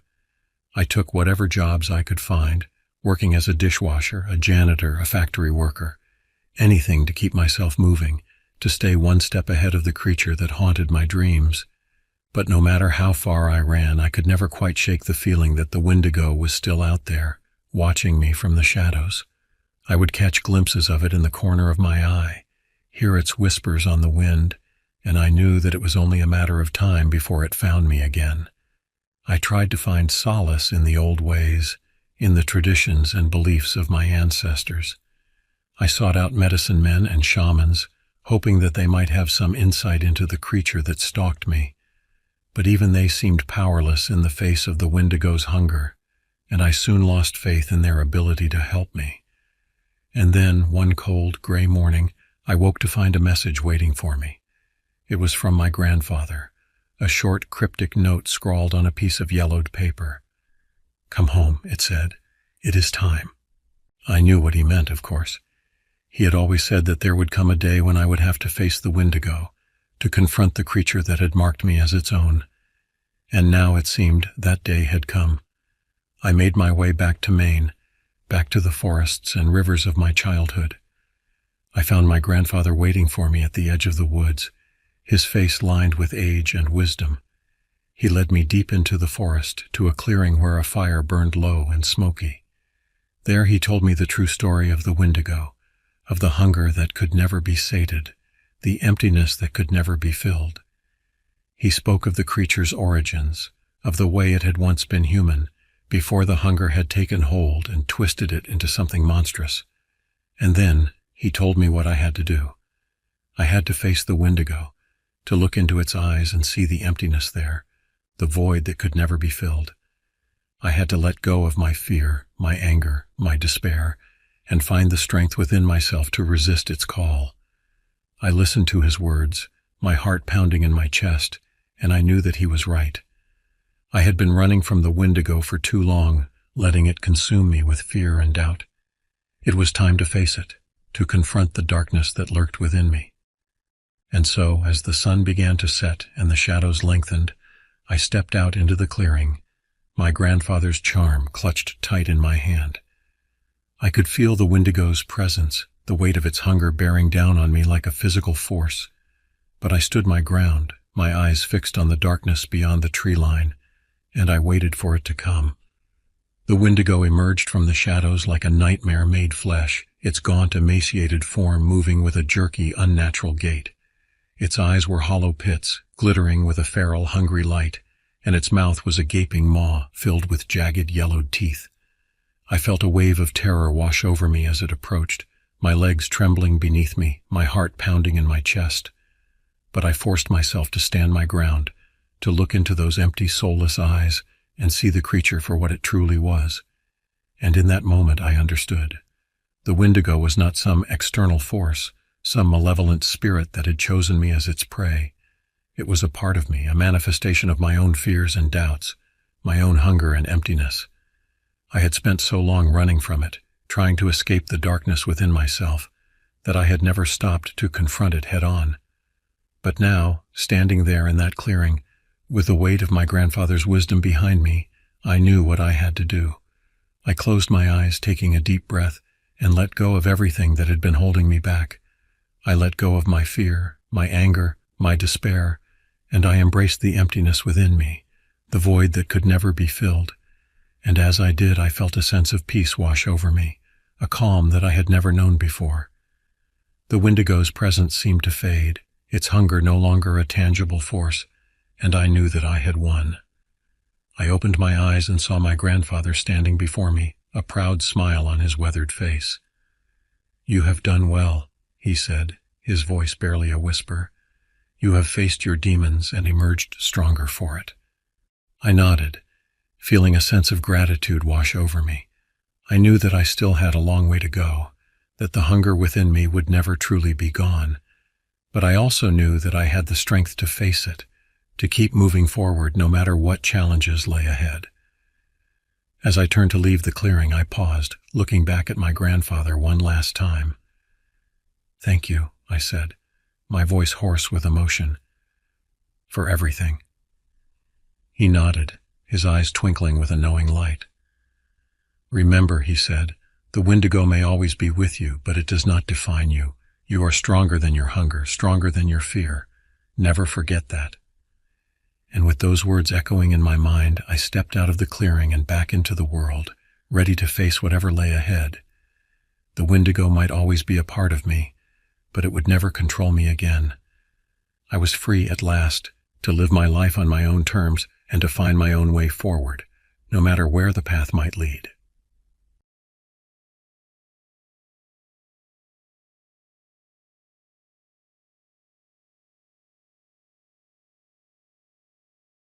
The trouble with Pine Ridge wasn't the people, though they could be a strange bunch.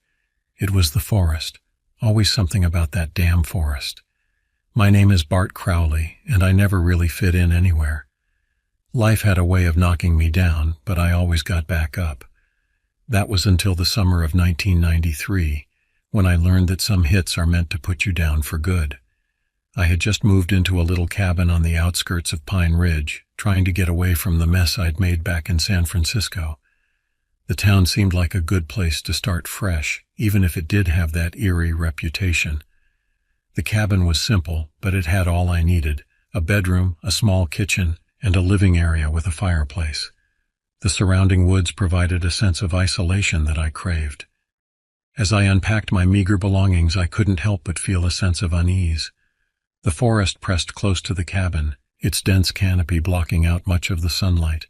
Even in the middle of the day, shadows seemed to linger longer than they should. The first week passed in a blur of setting up and getting to know the lay of the land. I made a few trips into town for supplies, nodding politely to the locals but keeping my distance. Their wary glances and hushed whispers when they thought I wasn't looking didn't escape my notice. It was clear that outsiders weren't common in Pine Ridge. On my last trip to the general store, I overheard a conversation that made my skin crawl. Two old-timers were huddled in a corner, their voices low but urgent. "Another one gone missing up in the North Woods," one of them said, shaking his head. "Third one this year." "Damn forest takes what it wants," the other replied, his eyes darting around as if afraid the trees themselves might be listening. "Best to stay clear, especially after dark." I brushed it off as small-town superstition, but their words stuck with me, a splinter in my mind that I couldn't quite shake loose. As Friday night rolled around, I found myself sitting on the cabin's small porch, nursing a beer and staring into the gathering darkness. The forest seemed to come alive at night, filled with rustling leaves and distant, unidentifiable sounds. A cool breeze carried the scent of pine and something else, something old and musty that I couldn't quite place. I decided then that I needed to face whatever it was that had the locals so spooked. Tomorrow, I'd take a hike into those woods and see for myself what all the fuss was about. Little did I know that decision would change my life forever. Saturday morning dawned crisp and clear. I woke early, my mind already racing with thoughts of the day ahead.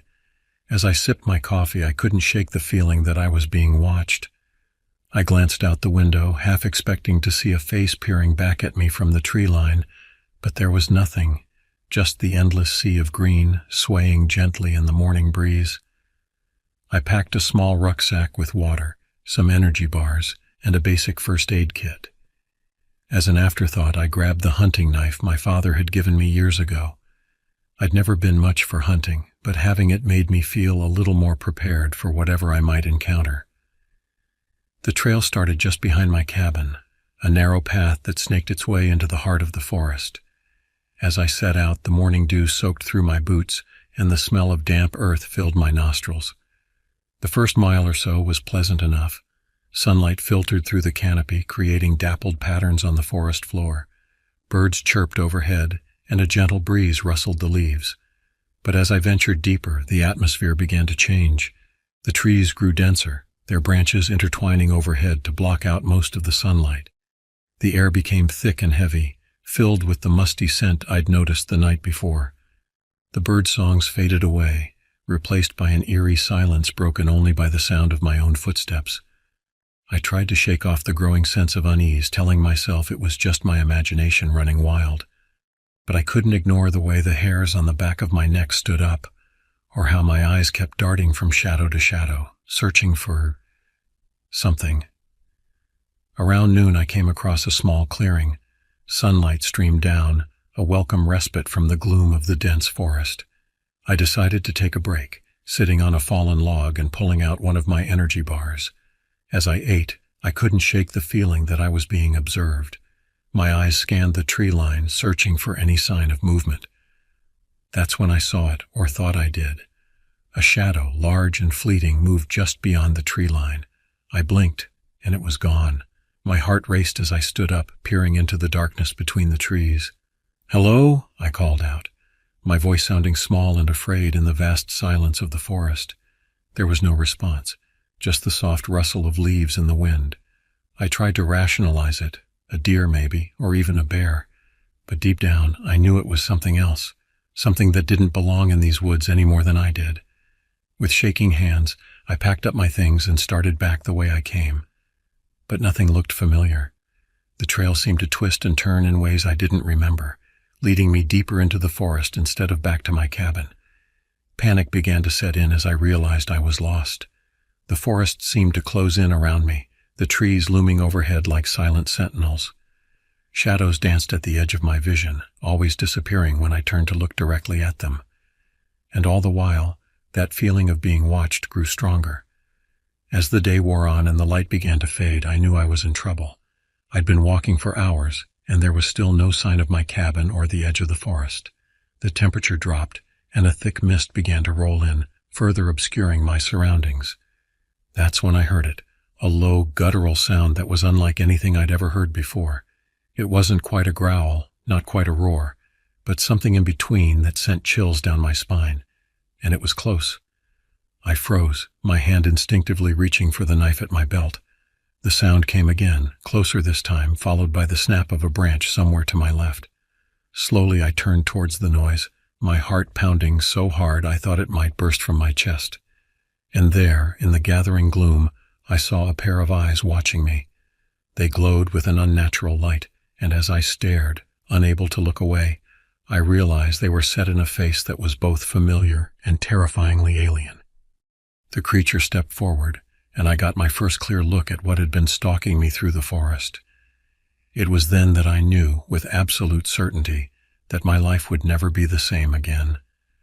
The creature that emerged from the shadows defied description, a nightmarish blend of man and beast that sent waves of primal terror coursing through my body.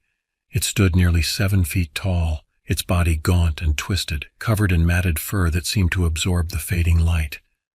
But it was the face that truly horrified me, a grotesque mockery of human features stretched over an elongated skull, with eyes that glowed with an otherworldly intelligence.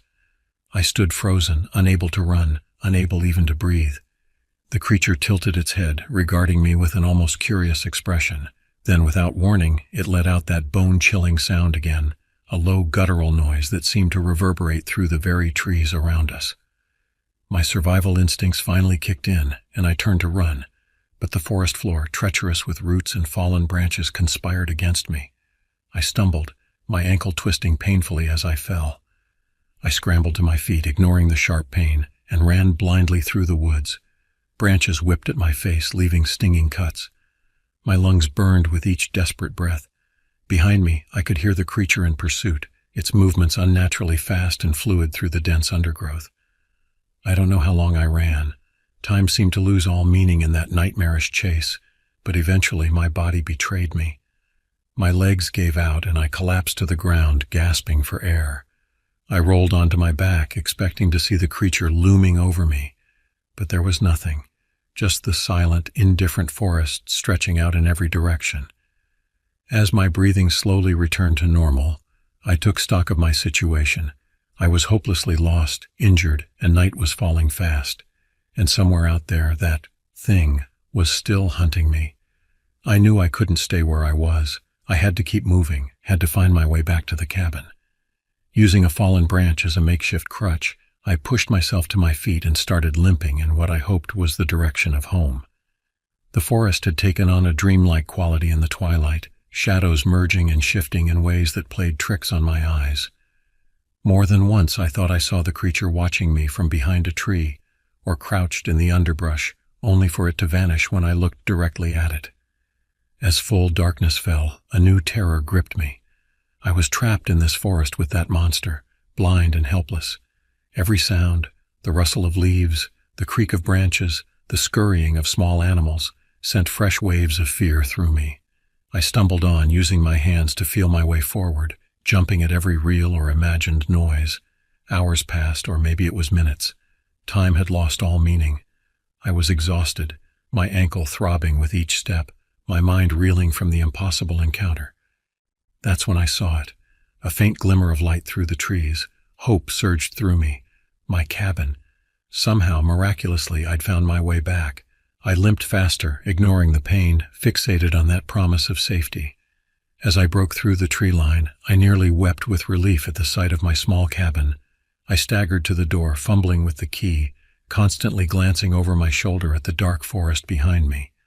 Finally inside, I slammed the door shut and locked it, then collapsed to the floor, my back against the solid wood.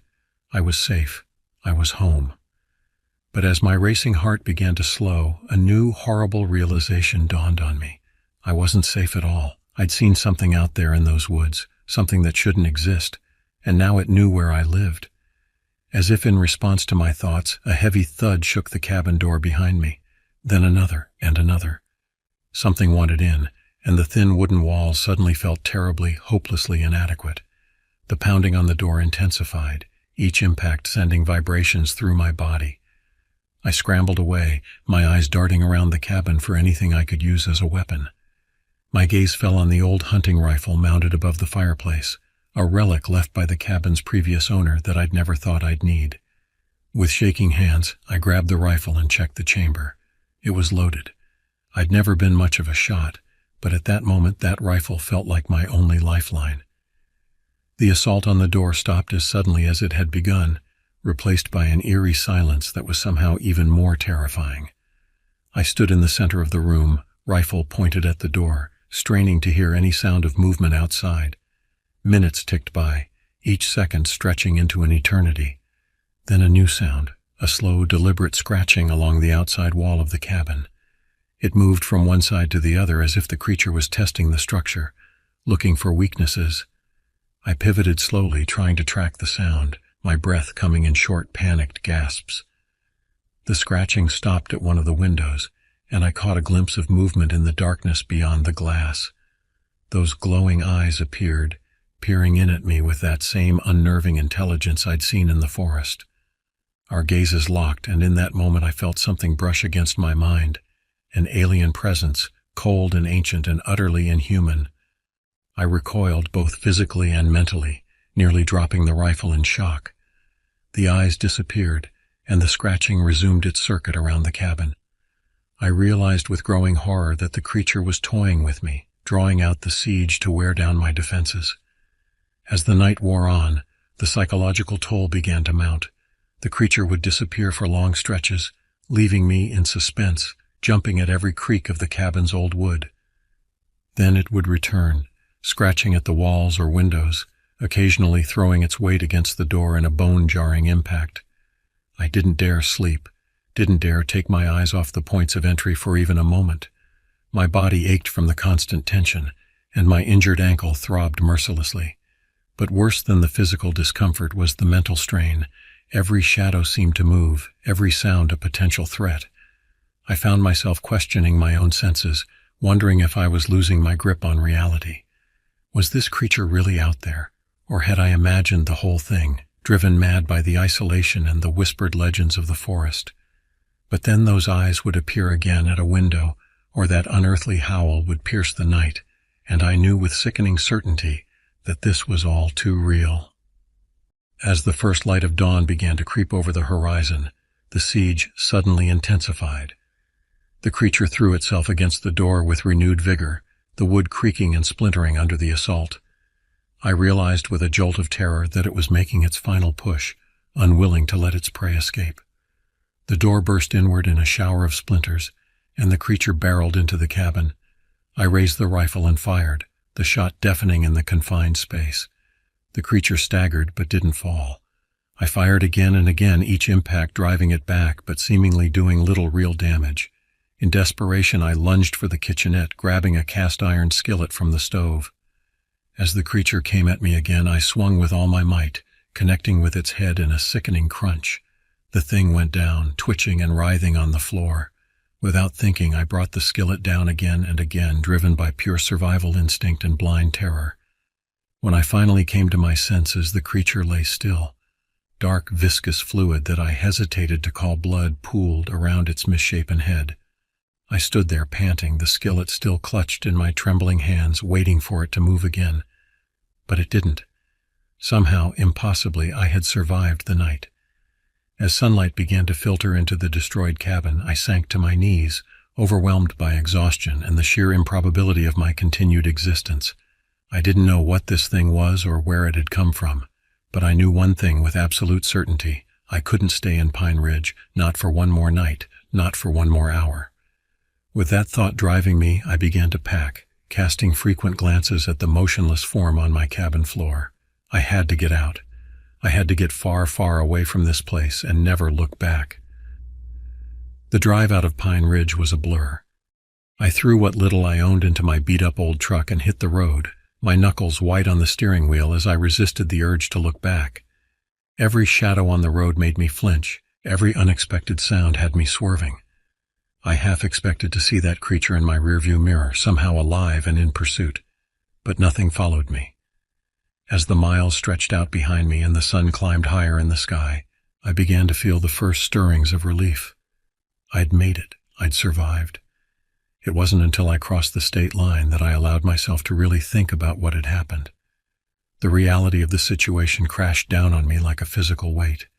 I'd encountered something impossible, something that shouldn't exist outside of nightmares and horror movies, and I'd killed it, or at least I thought I had. A wave of nausea hit me, and I had to pull over to the side of the road. I stumbled out of the truck and emptied the meager contents of my stomach onto the sun-baked asphalt. As I straightened up, wiping my mouth with the back of my hand, a horrible thought struck me. What if it wasn't dead? What if it had just been stunned, playing possum until I left? The image of those inhuman eyes snapping open as soon as my truck pulled away from the cabin filled my mind. I leaned against the truck, suddenly lightheaded. No, I couldn't think like that. It was dead. It had to be dead. I'd seen the damage I'd done, felt the sickening impact of metal on bone. Nothing could have survived that, right? But even as I tried to reassure myself, doubt gnawed at me. I realized with a sinking feeling that I would never truly know for certain. That uncertainty would haunt me for years to come. I got back in the truck and kept driving, putting as much distance between myself and Pine Ridge as I could. I ended up in a small town in Oregon, about as far from dense forest as I could get. I found a cheap apartment and a job at a local garage, trying to piece together some semblance of a normal life. But normalcy was elusive. Sleep became my enemy. Every night I'd jolt awake, drenched in sweat, convinced I'd heard that unearthly howl or caught a glimpse of those glowing eyes outside my window. I started sleeping with the lights on, a baseball bat within easy reach.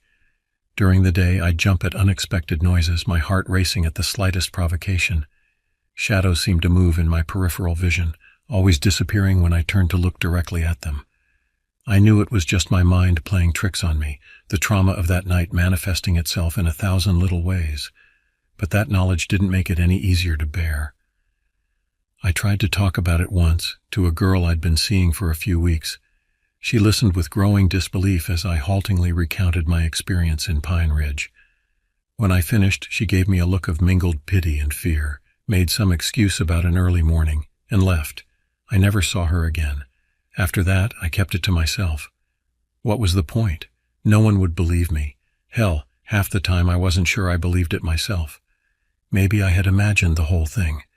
Maybe I'd had some kind of mental break, conjured up a monster to explain away my own failings and fears. But then I'd catch sight of the scars on my body, claw marks on my arms from my desperate flight through the forest, the slight limp from my twisted ankle that never quite healed right. And I'd know it had been real, all of it. Months passed, then years. Slowly, almost imperceptibly, the acute terror began to fade, replaced by a constant low-level anxiety that became my new normal. I learned to function, to go through the motions of everyday life, but I never truly relaxed. I was always watching, always waiting for the other shoe to drop. It was a Friday night, nearly 2 years after my escape from Pine Ridge, when everything changed again.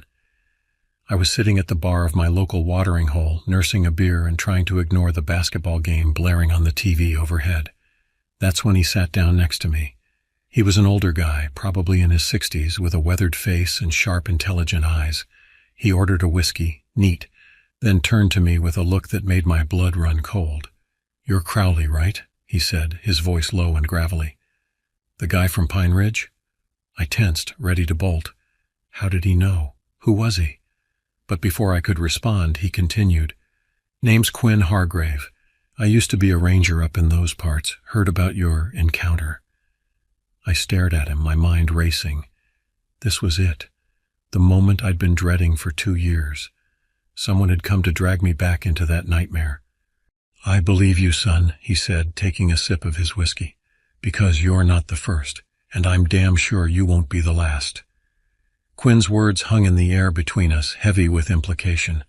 I felt a mix of emotions wash over me, relief at being believed, fear at the confirmation that what I'd experienced was real, and a burning curiosity to know more. "What do you mean I'm not the first?" I asked, my voice barely above a whisper. Quinn glanced around the bar, then leaned in closer. "Not here," he said. "Too many ears. You got a place we can talk privately?" Every instinct told me to say no, to run as far and as fast as I could from this man and the memories he was dredging up. But a deeper part of me, the part that had been seeking answers for 2 long years, wouldn't let me walk away. I nodded, paid for our drinks, and led Quinn back to my small apartment. As we entered, I couldn't help but feel exposed, vulnerable. I'd spent so long trying to forget, to move on, and now I was inviting the past right back into my life. Quinn settled into my worn armchair while I perched on the edge of the couch, tense and ready to bolt at the first sign of danger. Old habits die hard. "I've been tracking these incidents for nearly 30 years now," Quinn began, his eyes distant. "Started back when I was just a rookie ranger, fresh out of training. Found a hiker, or what was left of him, up in the North Woods. Official report said it was a bear attack, but I knew better. Bears don't leave claw marks 8 feet up a tree trunk." I shuddered, remembering the impossible reach of the creature I'd encountered. "Over the years, I started to piece things together," Quinn continued. "Disappearances, strange sightings, livestock mutilations, all centered around Pine Ridge and that damn forest. Most folks wrote it off as tall tales or superstition. But I knew there was something out there, something that didn't fit into our neat little view of the world." "What is it?" I asked, dreading the answer but needing to know. Quinn shook his head. "Wish I could tell you, son. Native legends talk about skinwalkers, shapeshifters that blur the line between man and beast. Some think it's some kind of undiscovered species, an evolutionary offshoot that's managed to stay hidden. Me? I don't put a name to it. Names have power, and the last thing we need is to give these things more power than they already have." He reached into his jacket and pulled out a worn leather notebook. "I've documented everything I could find. Eyewitness accounts, physical evidence, patterns of activity. It's not much, but it's a start." As Quinn flipped through the pages, I saw crude sketches that matched my memories all too well. Long, gangly limbs, glowing eyes, that twisted, not quite human face. My hands began to shake. "Why are you telling me this?" I managed to ask. Quinn's eyes met mine, filled with a mixture of determination and what looked like guilt. "Because you're one of the few who've encountered these things and lived to tell about it. And because I need your help." "My help?" I echoed, disbelief coloring my voice. "I've spent 2 years trying to forget what happened, trying to convince myself it wasn't real. And now you want me to, what, go hunting for these monsters? Not hunting, Quinn said, shaking his head.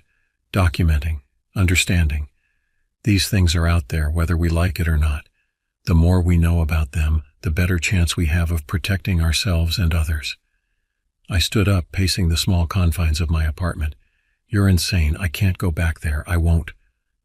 Quinn watched me, his expression understanding but unyielding. You don't have to go back to Pine Ridge. These things, they're not confined to one forest. They're spreading, Crowley. Reports are coming in from all over the Pacific Northwest. Oregon, Washington, even parts of Northern California. They're getting bolder and people are dying. His words hit me like a physical blow. I'd thought I was safe here, that I'd left the nightmare behind in Pine Ridge. But if what Quinn was saying was true, what exactly are you proposing? I asked, my voice tight. Quinn leaned forward, his eyes intense. I'm putting together a team, people who've encountered these things and survived, people with skills we can use. We track sightings, gather evidence, try to understand what we're dealing with, and when necessary, we intervene. I shook my head, a humorless laugh escaping me. You're talking about some kind of monster hunting squad? This isn't a movie, Quinn. These things are real, and they're deadly. I know that better than most, Quinn said, his voice suddenly hard. I've lost friends to these creatures. Good people who didn't deserve what happened to them. I'm not asking you to be a hero, Crowley. I'm asking you to help prevent what happened to you from happening to others. His words struck a chord. How many nights had I lain awake, wondering if I could have done something differently, if I could have warned someone, saved someone. I need to think about this, I said finally. Quinn nodded, standing up. He placed his notebook on the coffee table. Take your time, read through this. If you decide you want in, my number's on the last page. If not, burn it. But whatever you decide, watch your back. Because now that you know, really know, you can't unknow it. And knowledge, in this case, is both power and danger. As Quinn left, I sank back onto the couch, my eyes fixed on the innocent-looking notebook. I knew that opening it would change everything again. But I also knew that I couldn't walk away, not now. Not when I finally had a chance to make sense of what had happened to me. With a deep breath, I reached for the notebook, ready to dive back into the nightmare I'd spent so long trying to escape. The next few days passed in a blur of sleepless nights and caffeine-fueled research. Quinn's notebook was a Pandora's box of horrors, each page revealing new depths to the nightmare I thought I'd left behind. Sketches, witness accounts, and theories filled the worn pages, painting a picture of a hidden world existing alongside our own, full of creatures that defied explanation. I cross-referenced Quinn's notes with news reports and online forums, uncovering a pattern of unexplained disappearances and strange sightings that stretched back decades.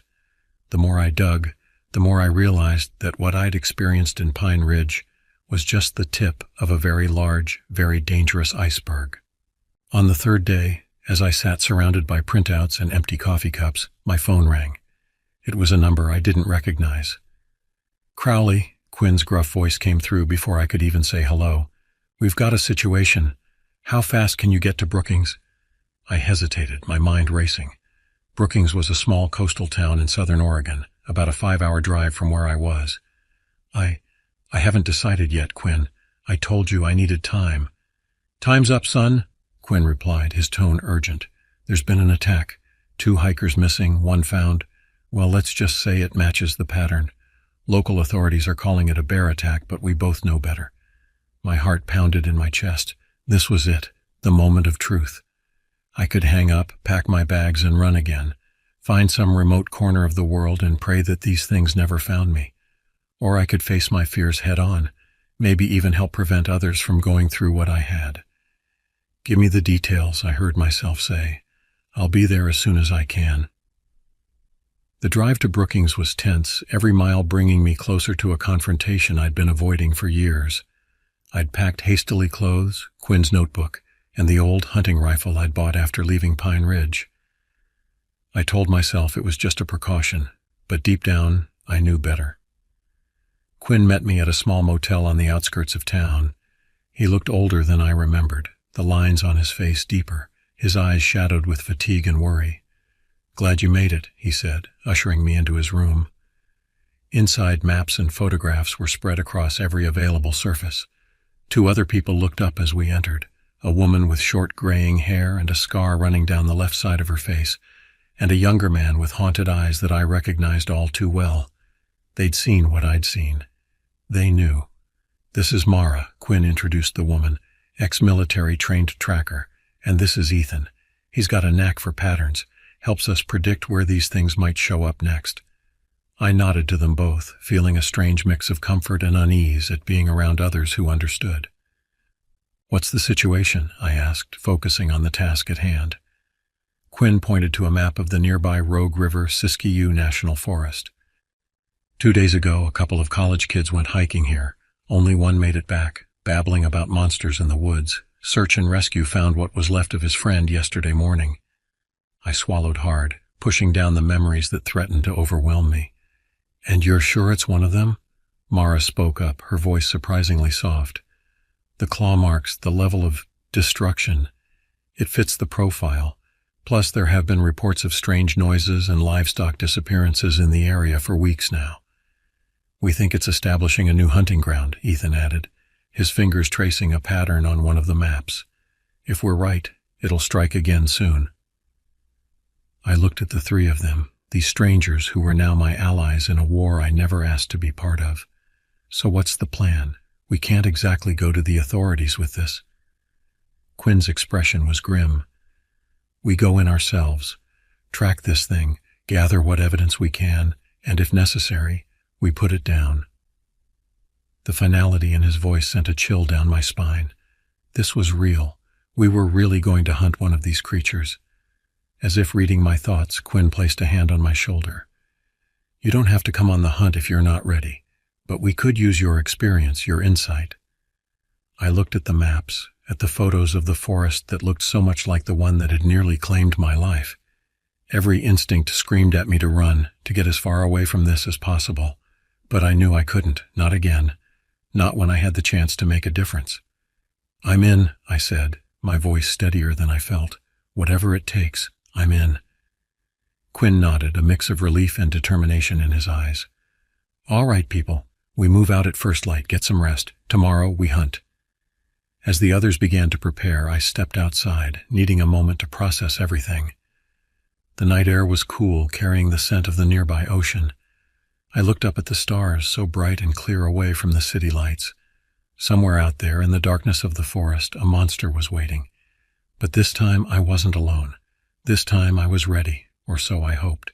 The pre-dawn air was thick with fog as we made our way into the Rogue River Siskiyou National Forest. The world seemed muffled, every sound dampened by the heavy mist that clung to the trees. It was eerily reminiscent of that fateful day in Pine Ridge, and I had to consciously control my breathing to keep the panic at bay. We moved in a tight formation, Quinn in the lead, then Mara, myself, and Ethan bringing up the rear. Each of us was armed. Quinn and Mara with high-powered rifles, Ethan with a tranquilizer gun, his idea in case we had a chance to capture rather than kill, and me with my trusty hunting rifle. As we penetrated deeper into the forest, the fog began to lift, revealing the wild beauty of the landscape. Under different circumstances, I might have appreciated it, but now every shadow held a potential threat, every rustle of leaves a possible ambush. Hours passed as we followed the trail Quinn and Mara had pieced together from ranger reports and their own reconnaissance. The forest grew denser, the underbrush thicker. It was slow going, and the tension was palpable. It was nearing midday when Mara suddenly held up a hand, freezing us in our tracks. She crouched down, examining something on the forest floor that I couldn't see. "Tracks," she murmured, her voice barely above a whisper. "Fresh, within the last hour." Quinn moved up to examine them, his face grim. "It's close, be ready." We continued on, moving slower now, every sense on high alert. The forest had gone quiet. No bird calls, no skittering of small animals. It was as if the whole world was holding its breath. That's when I saw it. A flash of movement in my peripheral vision, gone almost before I could register it. I spun, raising my rifle, but there was nothing there. "Did you see?" I started to ask, But Quinn cut me off with a sharp gesture. He'd seen it too. We all had. We formed a tight circle, backs to each other, scanning the surrounding forest. My heart was pounding so hard I was sure the others could hear it. The attack, when it came, was swift and brutal. It burst from the underbrush like a force of nature, all sinewy limbs and matted fur. In the daylight, it was even more terrifying than I remembered, its eyes gleaming with malevolent intelligence, its mouth a jagged maw of razor-sharp teeth. Gunshots rang out, deafening in the confined space of the forest. The creature moved with impossible speed, dodging and weaving through our fire. I caught a glimpse of Mara going down, her rifle flying from her hands as the beast's claws raked across her arm. Quinn was shouting orders, trying to coordinate our defense, but the chaos of the moment made it nearly impossible to hear him. Ethan was fumbling with his tranquilizer gun, his face pale with terror. And then it was on me. The world narrowed to those glowing eyes and gnashing teeth. I fired, the recoil of the rifle slamming into my shoulder, but the creature was too fast. It knocked me off my feet, and I felt a searing pain across my chest as its claws found their mark. I hit the ground hard, the breath knocked out of me. The creature loomed over me, its hot, fetid breath washing over my face. In that moment, I was sure I was going to die. But then Quinn was there, emptying his rifle into the beast's side. It let out an ear-splitting howl of pain and rage, turning its attention to this new threat. I scrambled to my feet, ignoring the burning pain in my chest, and raised my rifle again. What followed was a desperate, chaotic battle. We fought with everything we had, driven by pure survival instinct. Ethan managed to get off a shot with the tranquilizer, the dart finding its mark in the creature's thick hide. But it seemed to only enrage the beast further. In the end, it was Mara who turned the tide. Despite her injured arm, she managed to circle behind the creature while it was focused on Quinn and me. With a war cry that would have put fear into the heart of any natural predator, she emptied her sidearm into the back of the beast's head. The creature went down, twitching and howling. We didn't stop firing until it lay still, its body riddled with bullets. As the echo of the last shot faded away, an eerie silence fell over the forest. We stood there, panting and bleeding, staring at the motionless form of our nightmarish foe. Is it dead?" Ethan asked, his voice shaky. Quinn approached cautiously, his rifle still trained on the creature. He prodded it with the barrel of his gun. No response. "Yeah," he said, his voice a mix of relief and disbelief. "Yeah, it's dead." The adrenaline began to wear off, and the pain of my injuries hit me full force. I sank to my knees, suddenly exhausted beyond measure. Mara was already pulling out a first aid kit, her military training kicking in as she began to treat our wounds. As she worked, the reality of what we'd just accomplished began to sink in. We'd done it. We'd faced the monster and won. It hadn't been pretty, it hadn't been easy, but we'd survived. As Mara bandaged my chest, I looked at my newfound companions. We were battered, bloody, and shaken, but there was a newfound strength in our eyes. We'd faced our worst nightmares and come out the other side. Quinn was on his satellite phone, calling in a team to help clean up and document our kill. Ethan was taking samples and measurements of the creature, his scientific curiosity overcoming his fear. And me? I felt something I hadn't felt in years, hope. We'd proven that these creatures could be fought, could be beaten. It wouldn't be easy, and the road ahead would be dangerous. But for the first time since that night in Pine Ridge, I felt like I had a purpose. As we made our way out of the forest, supporting each other, I knew that this was just the beginning. There were more creatures out there, more battles to be fought. But we'd be ready, we'd be stronger, and we'd face whatever came next, together. The nightmare wasn't over. In many ways it was just beginning. But now at least we had a fighting chance. And as we emerged from the trees, the sun breaking through the clouds felt like a promise of better days to come. The forest behind us held its secrets, its dangers, but we'd faced them, and we'd survived. Whatever came next, whatever horrors awaited us in the shadows, we'd be ready. Because now we knew the truth. The monsters were real, but so were the heroes who fought them.